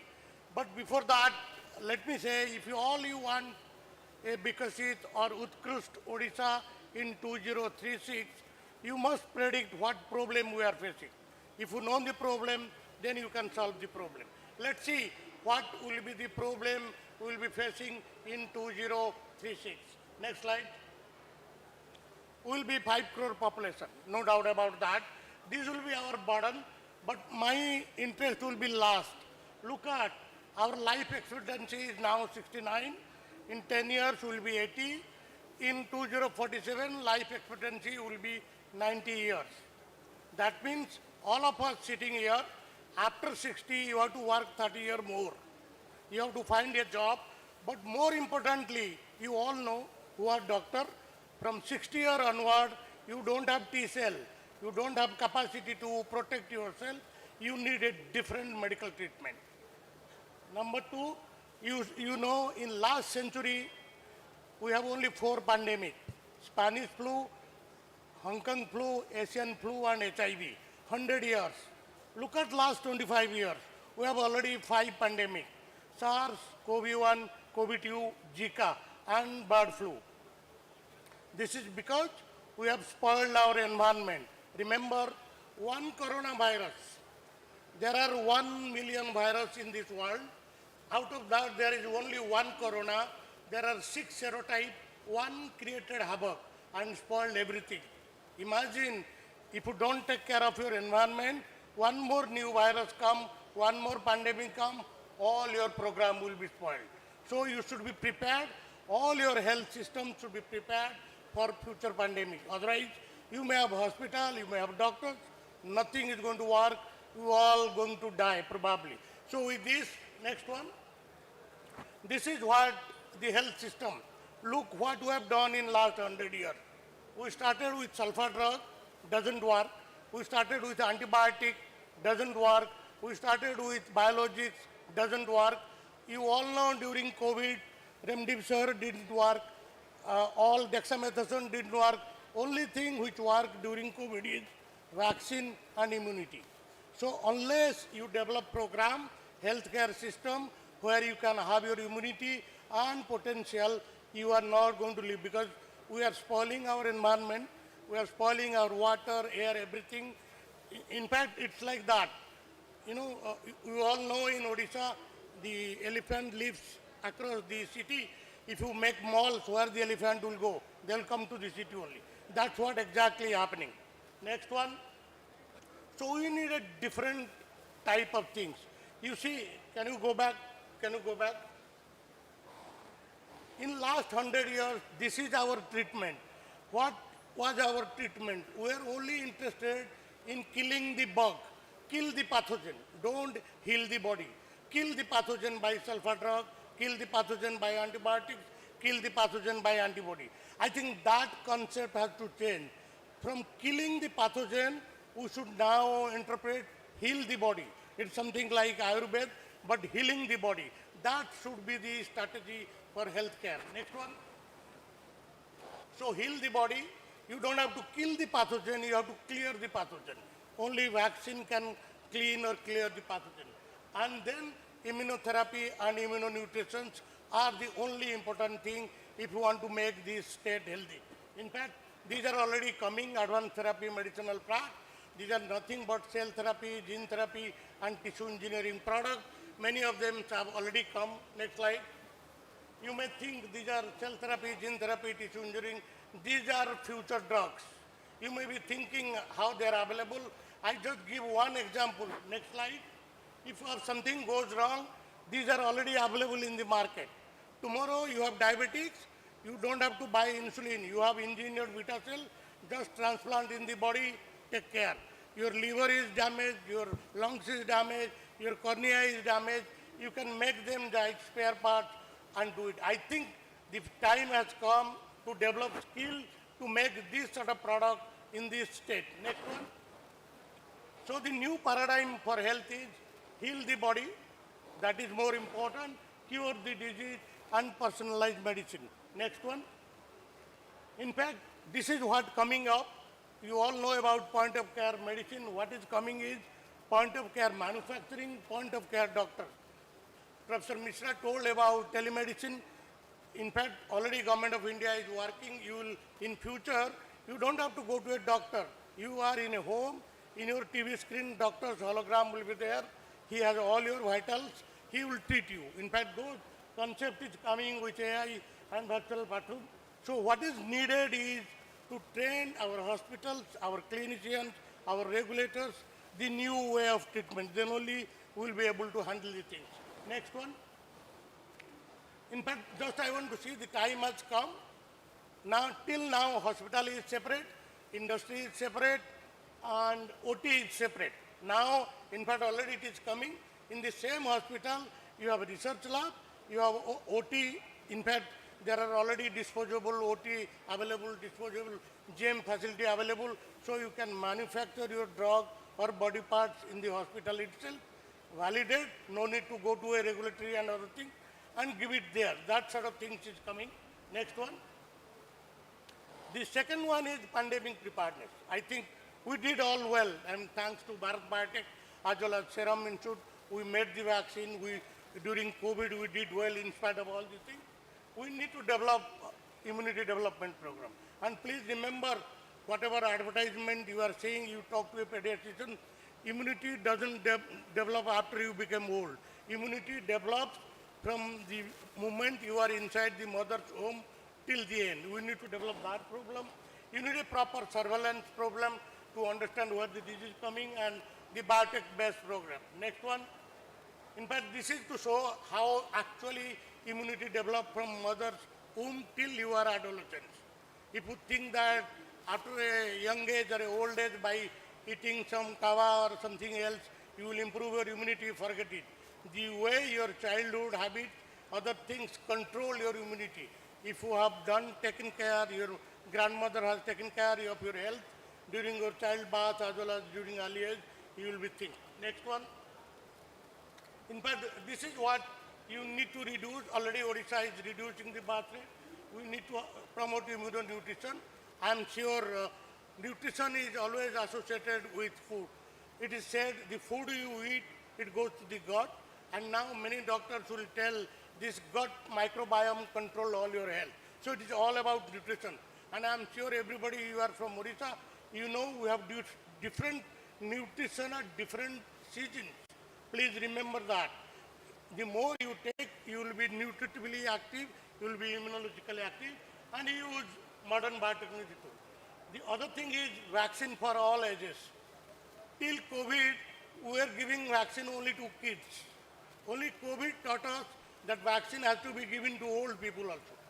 And as we grow old, we need more vaccines to combat disease and fate. I think that sort of program to be done. Next. The third one is biotech. I think Chitra ma'am told about that. But I will tell you my way of understanding what is biotechnology and what Odisha can do. Next. This is the Odisha map. Everybody know. Everybody has a different way. I am a drug manufacturer. I look at it in a very, very different way. Please look carefully. Odisha is the only state which has 4 conditions: warm, hot, cold, humid. This drug controller of Odisha is sitting here. You can tell these are the only conditions in which a drug is stabilized.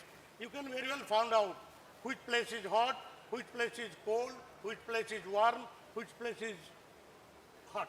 So I think biotechnology provides that much potential in all these regions. Please remember, these are different geographical niches. I don't want to go on detail. I have given this triangle, it can be a quadrangle. I'll give you 10 places, and I can tell you, any industrialist who invests in those 10 places, you put 10 crore, I can assure you will get 100 crore. You put 100 crore, you will get 1,000 crore. Let's see those places. Look, next one. I said these are 10 ecological niches. Look at Chilka, Ganjam, Daringbadi, Harishankar, Balangir, Gandhamardan. I think Chitra ma'am will tell we have started a mission Kia, the Kia flower. Or you go to Gandhamardan, you spend some money in Ganjam cultivating that Kia flower. I don't know. If you are from Odisha, you know Kia flower is every day used to Lord Jagannath. The lady who dance uses a Kia flower, and Kia flower gives the world's costliest essence, fragrance. And in Ganjam, in Chhatrapur and other area, already 5 lakh people are selling. So there are different ways. And please remember, these places are ecologically different, technologically different. One place is cold, one is hot, one is warm, one is humid. Look at the biological diversity, look at the plant, look at Gandhamardan, wonderful deposit of plants you can do, anything you do this. So all you need, I think Government of India is now supporting the Bio 3 manufacturing. All you need is industry support, simple step, equitable technology transfer, setting up Center of Excellence. I think DBT is doing research collaboration, funding grant. I think with this I will end. Next. I say these are the 7 things. And many people say about many things, but I have a different way. Look at sea. I don't know how many of you know the world's largest thorium deposit in Odisha coast. We have a thorium plant that should be exploited to make nuclear energy, to make same way, snow, sun, stand, skill, sweet. And never forget our food habits. If you analyze any traditional Odia food, they are the most nutritionally rich food. They contain less carbohydrate, more minerals, more nutrients, more probiotics. If you use that, you will be healthy and happy. Next. Yeah, that's what. I think we are all talking of health. Let me tell you something about health. Health is nothing but swasthya, right? Everybody knows this is swasthya. Swasthya in Sanskrit is swayam astitva. What is your position today, that is your swasthya, that is your health. It's not that somebody has infected you. Your own condition is your own health. Swayam astitva is swasthya. We want swasthya, physical health, mental health, social health, physical health and spiritual health. Then only we can be a Bikasit Odisha or Utkarsh Odisha in 36. Thank you all.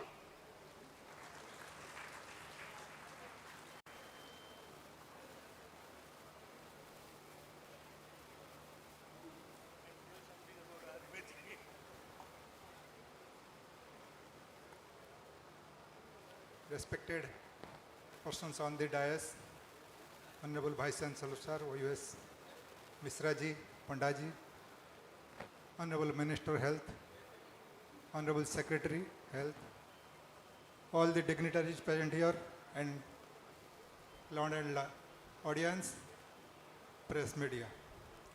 Myself, Professor Arun Kumar Das, working as Principal Gopabandhu Ayurveda Mahavidyalaya Puri and Dean Faculty of Ayurveda, Odisha University of Health Sciences. Today we are gathered here for a noble cause, skilling Odisha through health sector. My topic deals with skilling Odisha through Ayurveda. So, next.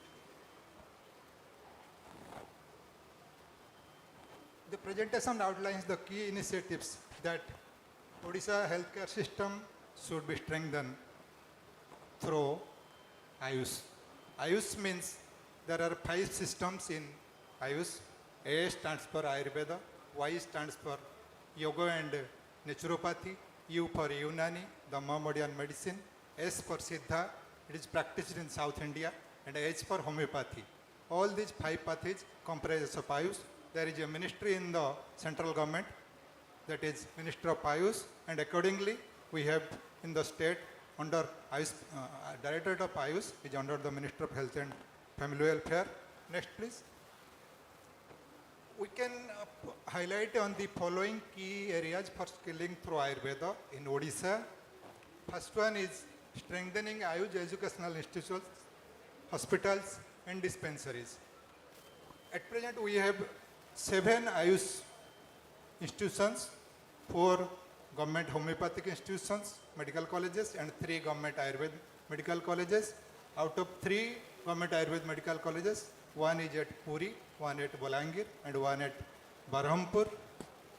And there are 2 hospitals in Ayurveda faculty, one is at Bhubaneshwar and another one is at Paikamal, Bargad. There are 619 dispensaries, government Ayurveda dispensaries in the state. So to develop Ayurveda, Ayush system and to skill Odisha through Ayush, first of all we have to strengthen the Ayush educational system, hospital and dispensaries. Then we should strengthen the clinical practice. Means we should train the practitioners in Panchkarma, Khyara Sutra and other therapies.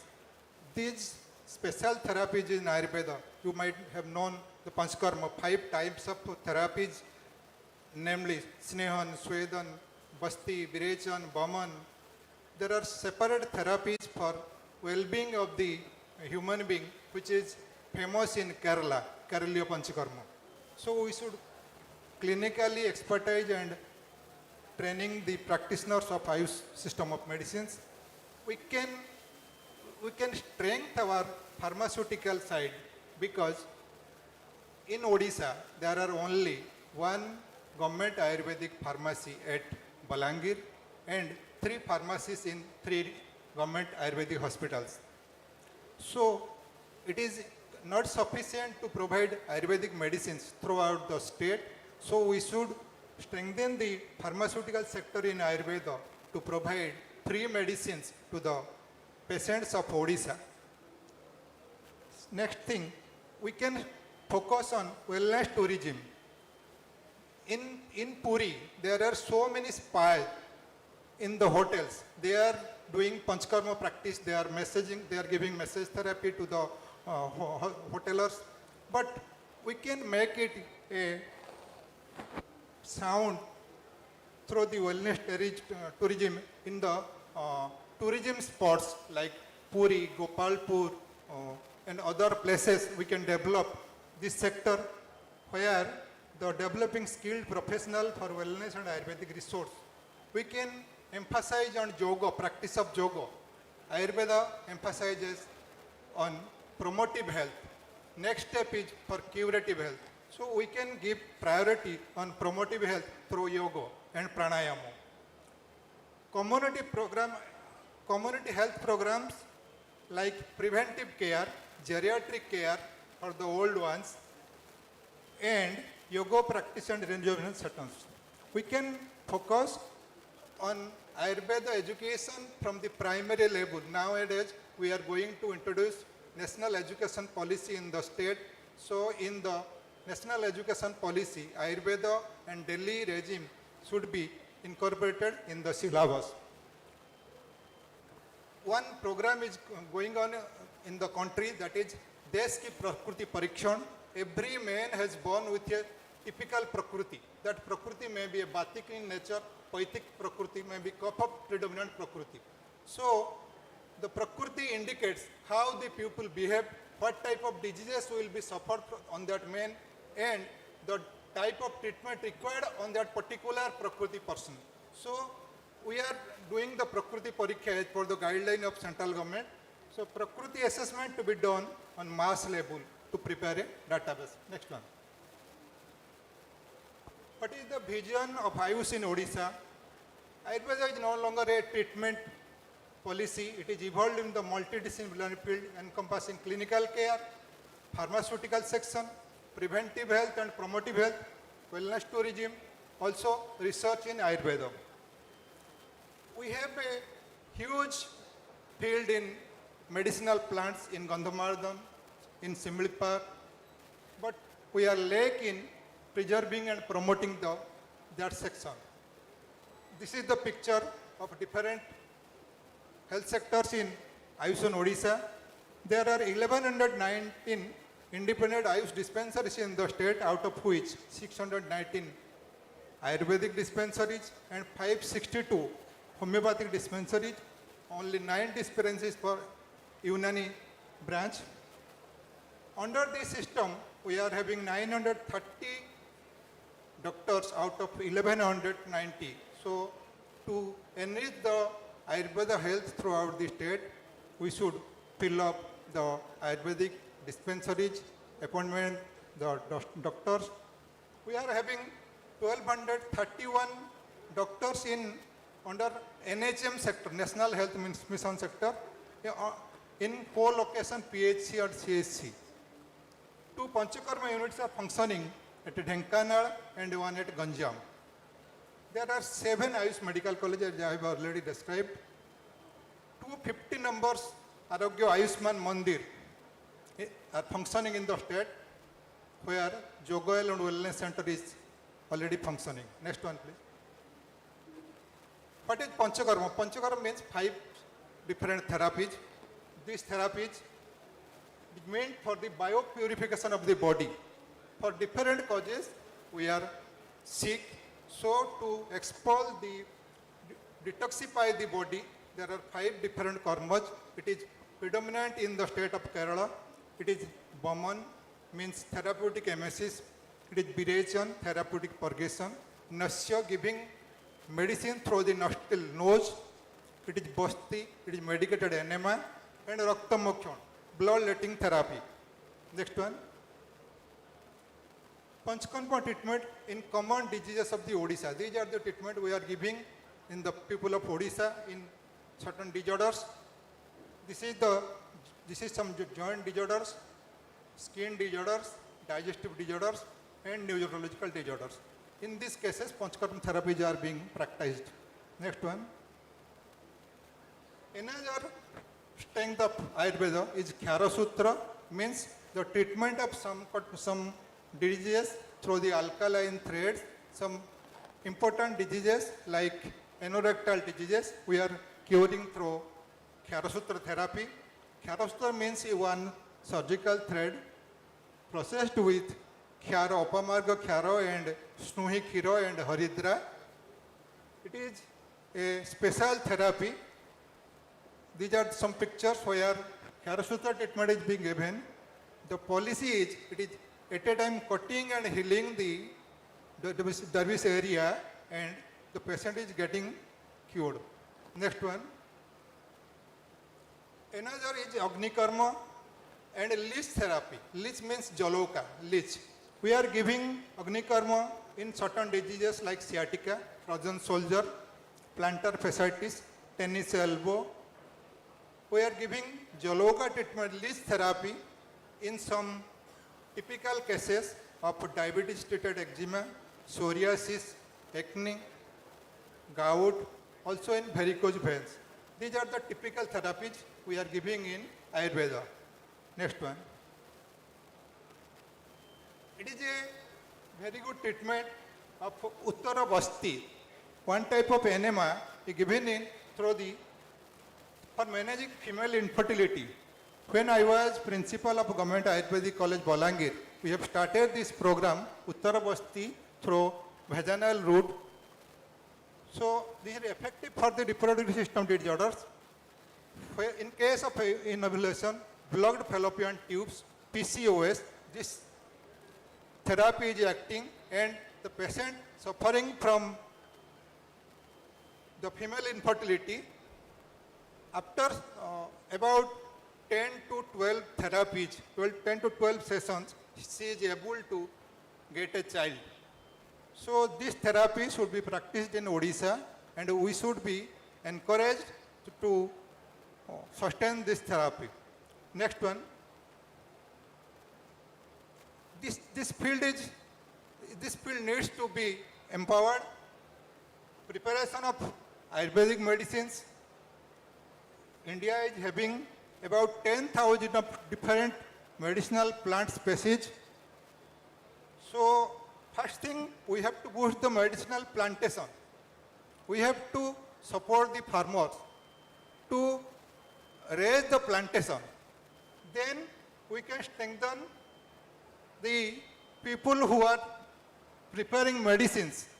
The pharmacy people, they can prepare the medicines and through plantation and medicine preparation, we can skill the persons who can prepare the medicines. Then we can distribute to the dispensaries all over the state hospitals for prepare for patient care. Now we are happy that our state government is adopting the Ayushman Arogya Yojana, under which we can, the Ayurvedic medicine can be, the people can get the Ayurvedic medicine free of cost.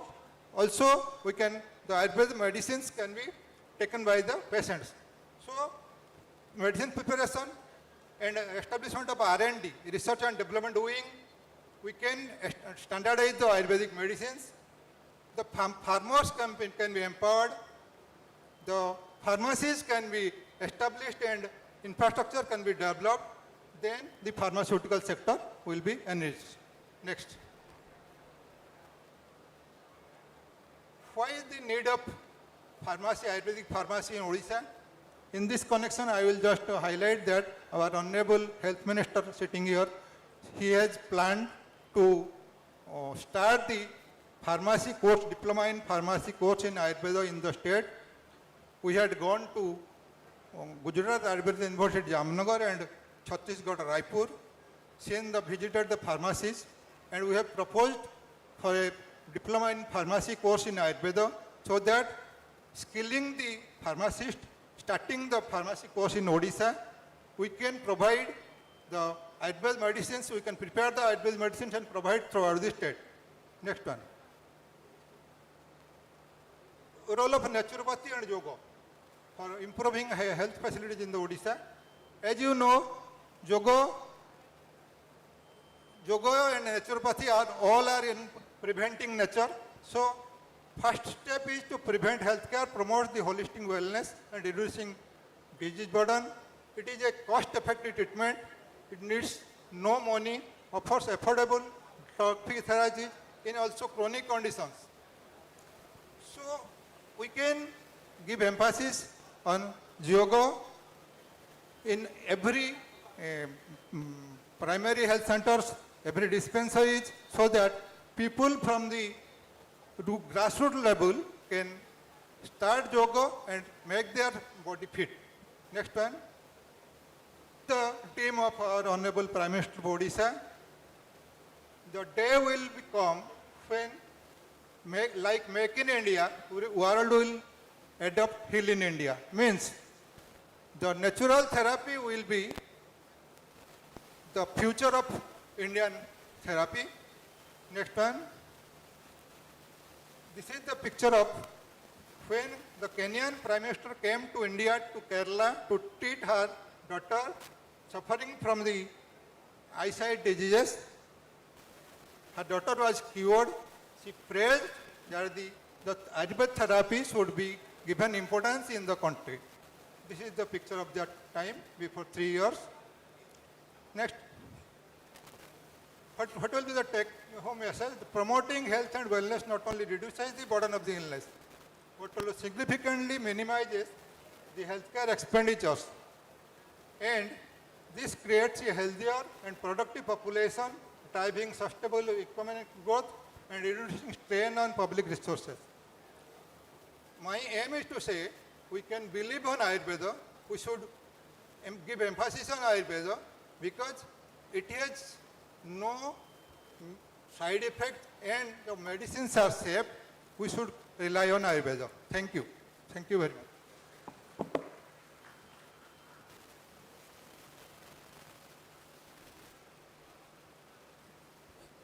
आपण माने समस्त को अशेष अशेष धन्यवाद। आपण माने आपण मानकर जो ज्ञान देले समस्त को मो ऑडियंस को पाखु जीवा पूर्व तीन जन स्पीकर को किसी किसी प्रश्न पचारि एवं आपण माने जते बेले भी चाहिए you can always interrupt me and be a part and parcel of this interactive session.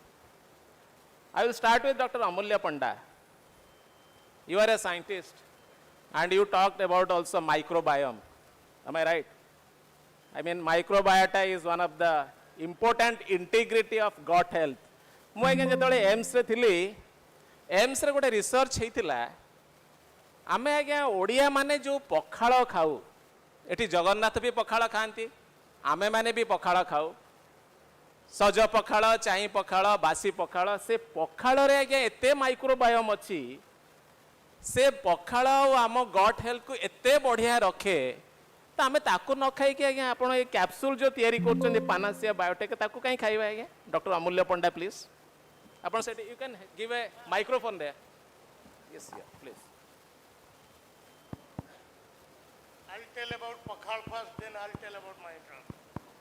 We all know we eat pakhal, but what is important is to understand what is there in pakhal. I have a student who is doing currently research in AIMS. If you use Odisha rice and cook it in an earthen pot, pakhal makes the most important antioxidant of the world, S-adenosine methionine, SAM. You go to any antibiotic, any manufacturing company, anybody can make SAM. It is the most costliest antioxidant and it gets degraded. It only stays inside the pakhal. So if you know how to eat, you enjoy it. Otherwise, it's unfortunate that we don't do. And it grows, it maintains if you take the black rice. I have a student who grows this rice. He's in Nimapada and he's doing research with AIMS. So pakhal can do. No doubt you can do. But when it comes to company, you have to see company makes money because I have responsibility shareholder and you cannot provide pakhal all over the thing. So you need to grow pakhal, get the SAM, lyophilize, put it in a powder, put it in a packet and give it to somebody who can eat. Let me tell you what we are doing now.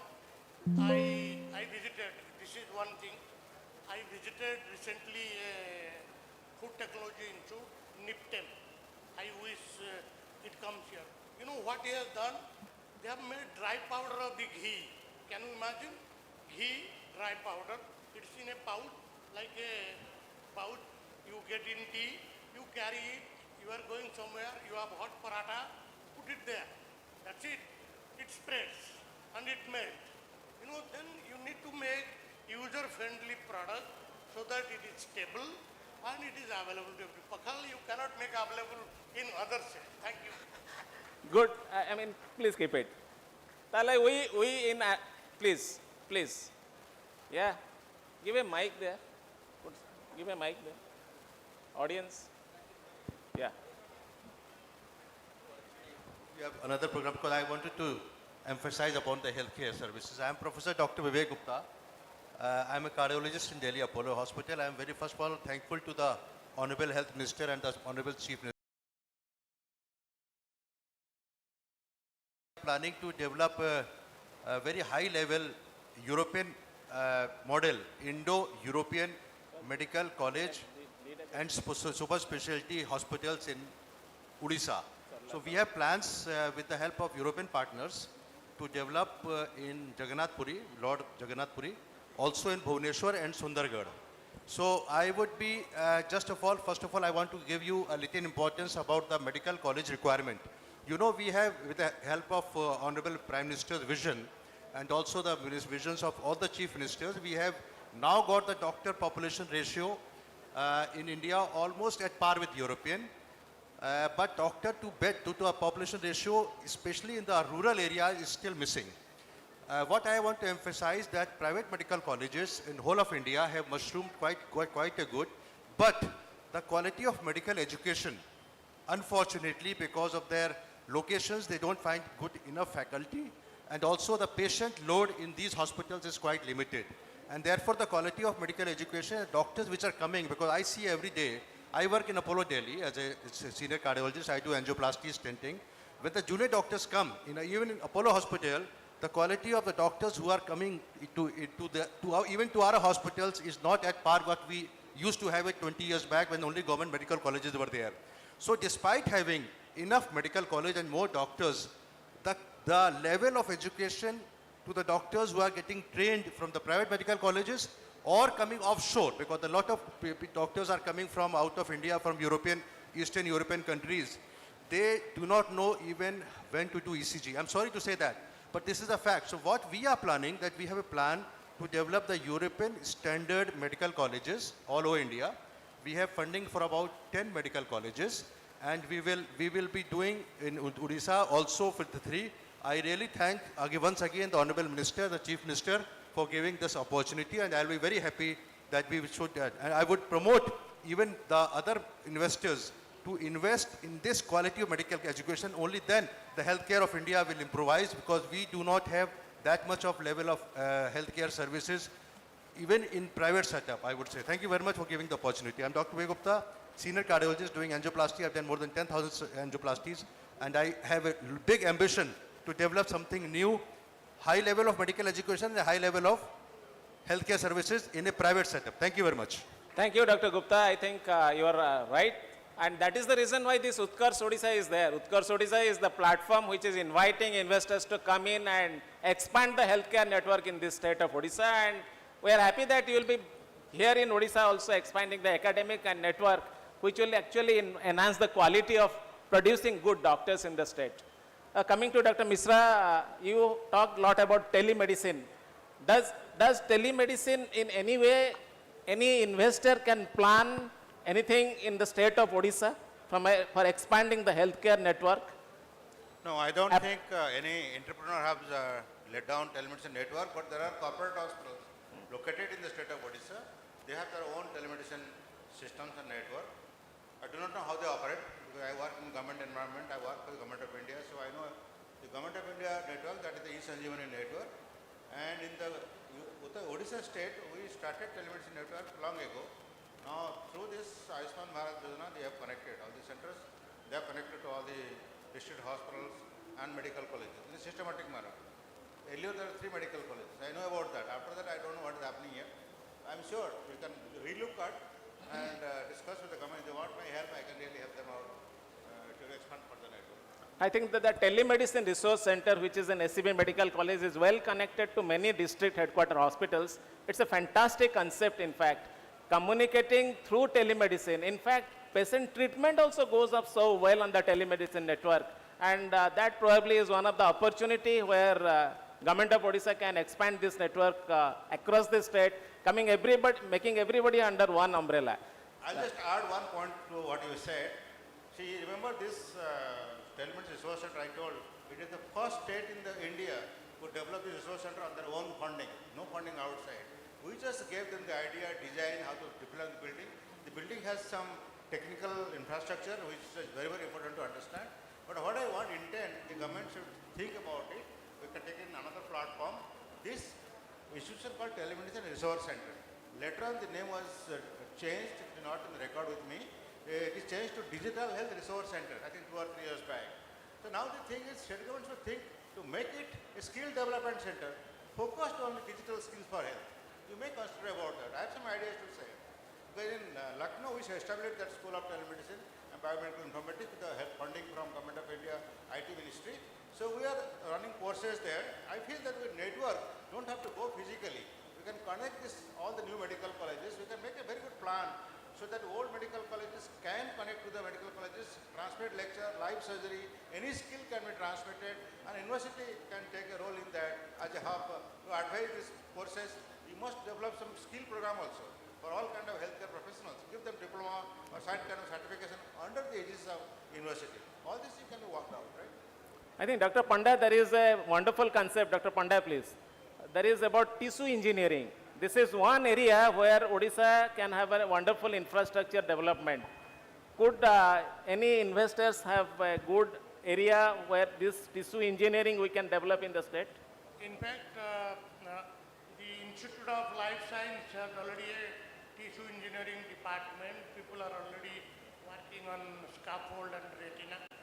Industry hasn't come much. Only 4 or 5 industry has come in Delhi or Ghaziabad. It is still in early stage, but it has huge scope.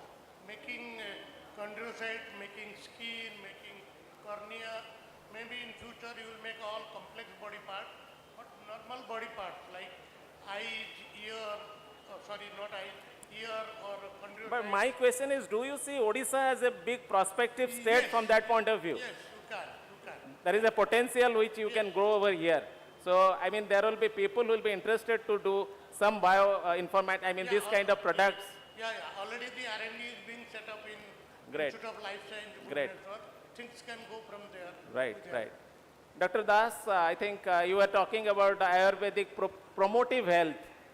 Does any investor have any area that he can invest promoting Ayurvedic health? Apart from your all this Karasutra and all, any promoting aspect, they have any opportunity to spend on promoting Ayurvedic health? Yes, sir. There is ample of opportunity for promoting Ayurveda for the betterment of health. First is the medicinal plant. We can keep faith on the farmers and promote the medicinal plantation in the state so that medicines can be prepared from the state. We are procuring the raw drugs from our neighbor states like West Bengal, Chhattisgarh. We should not depend upon the another states. We can procure our raw drugs from only our state. We can rely on the farmers. Thank you very much. If you have any questions from the audience, that's most welcome. If we do not have any, then probably we are 10 minutes past our schedule, and thank you very much all my panelists. You have any questions, please?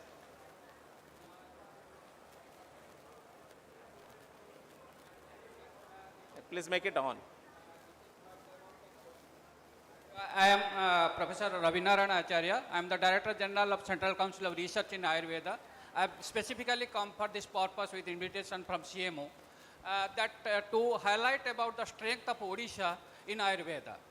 To the industry's persons, those who are here, about our strengths, sir.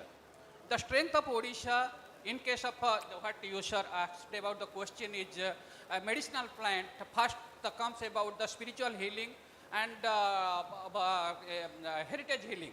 So a lot of tourists from the foreign countries we all know about the Konark, we all know the Jagannath temple, and we all know about Rath Yatra. So the brand Ayurveda can be marketed, can be created through Lord Jagannath and also through Konark, so that the people which are the brand, Madam is sitting here, the Honorable Secretary is sitting here, and about the Kerala, the brand Kerala Ayurveda is somewhat different, and that can with the total country, state's economy also 10% budget from they get from revenue from the Ayurveda. So the Odisha can create, and there is a huge scope.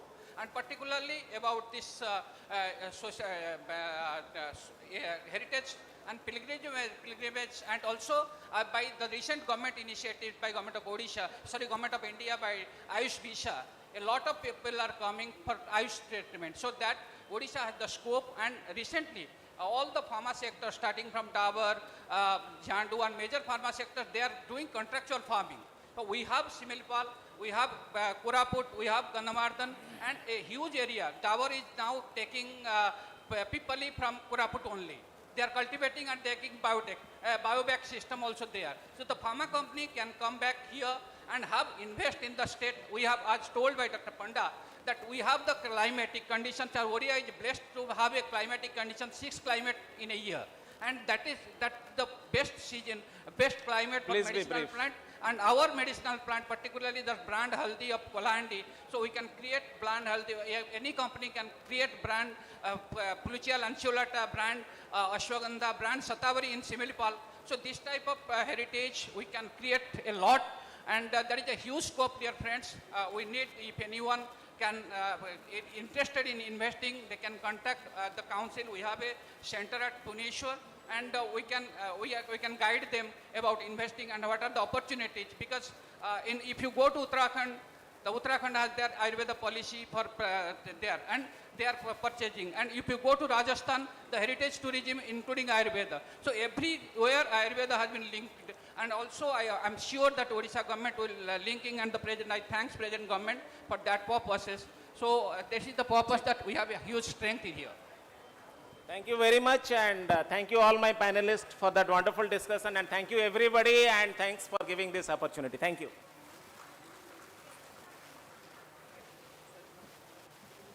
Thank you so much to our panel. And the speaker who was just here was talking about investment. Before we actually take this opportunity to felicitate our panelists, we would like to announce some investment intent that has come for the health, pharma and biotech sector here. So please give a big round of applause as I mention the names of the groups. We have one from Indo-European Heart Hospital and Research Institute Private Limited, 1,200 crore. Indo-European Research and Healthcare Private Limited, 600 crore. Monad Life Solution Private Limited, 5 crore. Glowport Photonics Innovation Private Limited, 200 crore. Vikas Residential Institution, 544 crore. EMSA Group of Companies, 200 crore. Only Health Private Limited, 100 crore. Diagnostic India Private Limited, JVPD Diagnostic India Private Limited, 500 crore. And Sama Real Media Private Limited, 1,000 crore. So the total comes to about 4,349 crore of investment intent. Can we have a big round of applause for that? So on that positive note, I'll now request Honorable Minister Health and Family Welfare, Dr. Mukesh Mahalingji, to please come on stage and felicitate our esteemed panel. As a token of appreciation from our side, we would like to present them with mementos. I'll request Dr. Mukesh Mahaling to do the honors.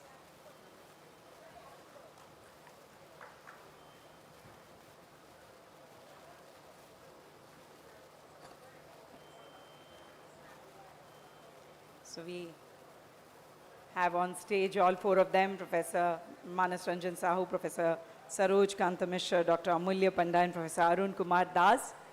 We'll be felicitating all of them. And let's give a big round of applause for our panel once again. Very interesting discussion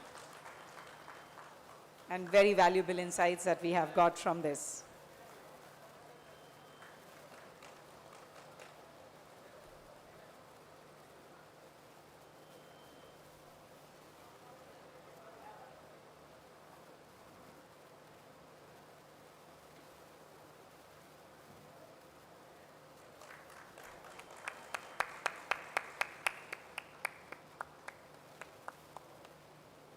We are also grateful to Honorable Minister for being here with us for the entire duration of the session.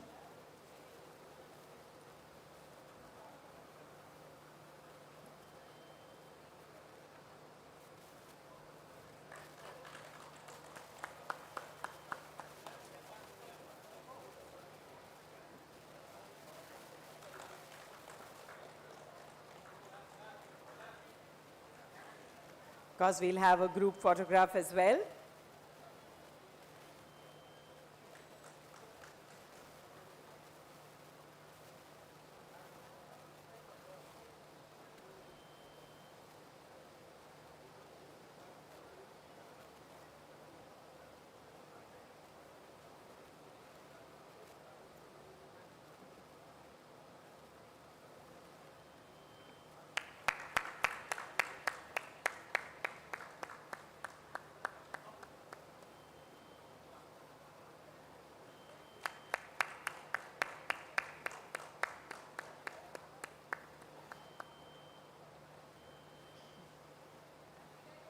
We'll have a group photograph with our Honorable Minister, sir.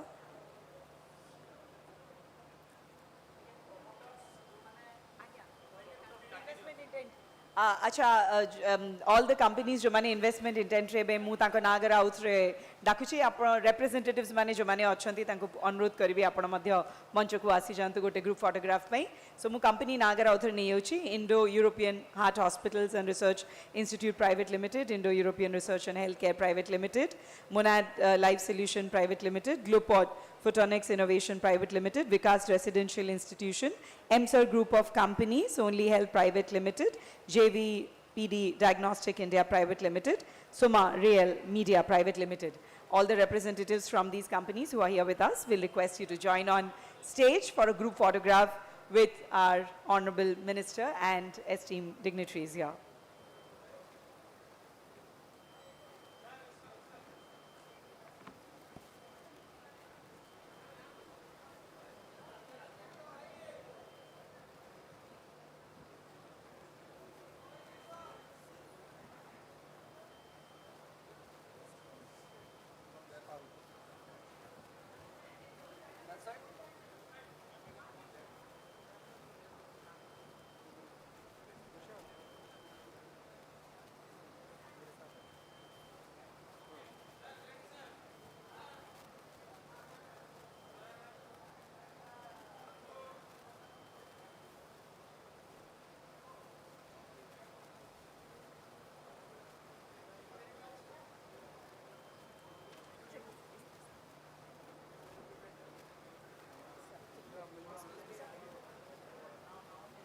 Thank you to our dignitaries.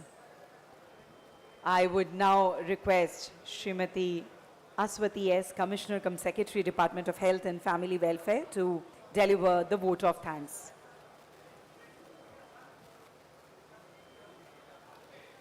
Good evening, all of you. As we draw a close to the 2 days of excitement and fervor, let me take a moment to thank everybody who made this event possible and a grand success.